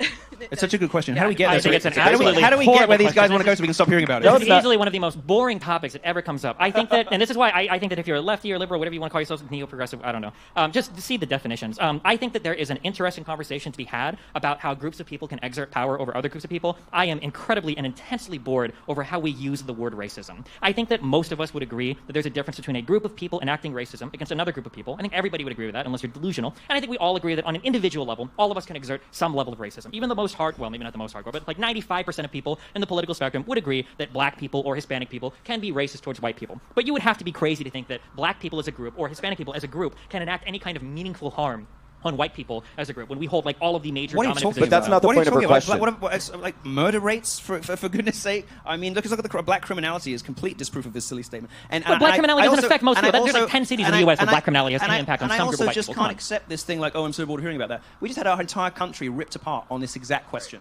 On this precise question. The left is trying to redefine the most important word in America's history, which is racism. America is unintelligible without an understanding of racial politics, and racism and what we think of each other is the central animating concern of the entire American project. America is a creation of black and white, and they have never existed in the harmony that they should, thanks to one original sin, and thanks later to malevolence from Democrats, ignorance and stupidity from Republicans. Now there are other things coming into the mix with new kinds of immigration. Racism I know that you're saying that you're bored of the definitions game, but you can't afford to be, because the central animating question of the next 10, 20 years is going to be, do we accept this new version of racism, which paints white people as the eternal oppressors, as white people become at a least the minority oppressors in our country. lifetime, and which, as a result of the Democrat Party's embrace of Black Lives Matter, will inevitably, if they get a president in the office, and you always, I must just be stern with you just this once, you're always talking about how you want to bring back policy, laws, who's passing this stuff, Congress. Well, the Democrat Party has embraced Black Lives Matter, which means that the Democrat Party has embraced this new definition of the most important word in American history. And if they get a president in November, they will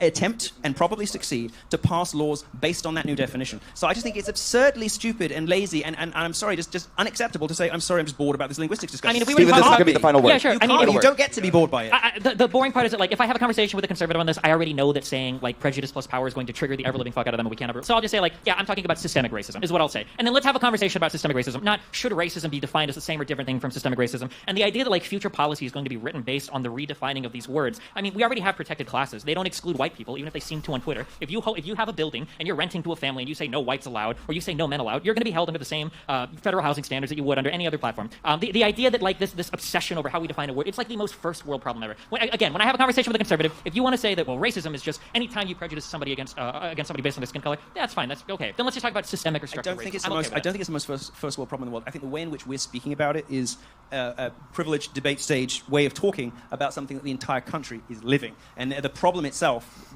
we have discussions with it based on linguistics, which or definitions that we hope get us to the truth and hope get us to understand each other's positions. Yeah. But the rest of the country is living this stuff. But they're not. This is the whole point, though. Consideration. They don't live the types of racism that we talk about. How much racism did we talk about up here that had to do with getting banned off of Twitter? Wait, how much did we talk about? Okay, guys, we're nowhere near resolution. We're out of time. We're out of time. Talking about Floyd and structural racism, my entire family is... Milo, we're out of time. Nothing Stephen, we're out of time. Stephen, I need you to take your mask off. You two kiss. And we're done. We're done. We're done. No, thank you guys so much. I think that was a really productive and good conversation. Very respectful. Way to go, guys. I did not envy Brandon his job walking into this, trying to keep the two of us under control, given our respective reputations, and it turned out that only I was the problem. So, Brandon Strake, thank you very much as well. It turned out that only I was the problem. There we go. Done. Okay, that's one of the big vids off my list. Done. Milo Destiny debate. Reacted to. Opinions given. Oh, that was bad. That wasn't good. Look. What was funny to me is all of the Destiny stands before the debate was like, oh, thank God Destiny's going to debate because he's going to do much better at shutting down his points. All Peter Coffin would have done is just agree with everything that Milo said. The debate comes around, right? Destiny pretty much agrees with everything Milo says, and then after the fact, it's the thing is, blah blah, and they make excuses for it, and it's like, God, it links back into that parasocial stuff I was talking about earlier. They'll basically just stan anything they do. Doesn't matter. When you've got a certain level of loyal fan base, you can just say whatever you want, do whatever you want. They'll support you regardless. It's ridiculous. Oh God, that was bad.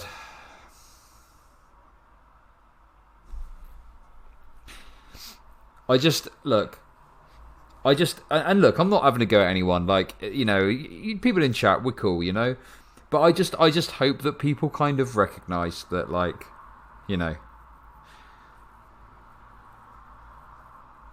Yeah, I mean, look, I think if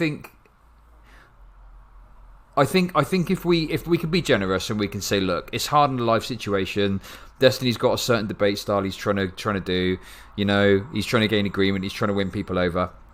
I'm kind of sensitive and forgiving. Not forgiving. That's the wrong way to put it. I guess the better way to put it is I'm kind of on board with some of that to a degree. But I think with someone like Milo, the way that he acts, you can't. You've got to engage him totally differently. And I think that leaning more towards the way that Jangles dealt with Milo is probably a better way to do it, but not maybe as hostile, perhaps. I don't know. Yeah, he did come across as a bit unprepared. He just sort of played into his hands, I feel.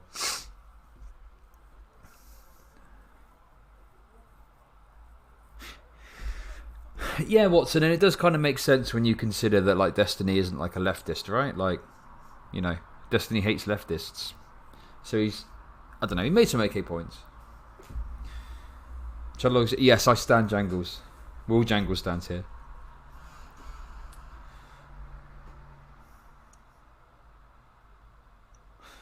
So yeah, that's it. That's the end of that. Oh God, that was quite a React segment. Holy shit.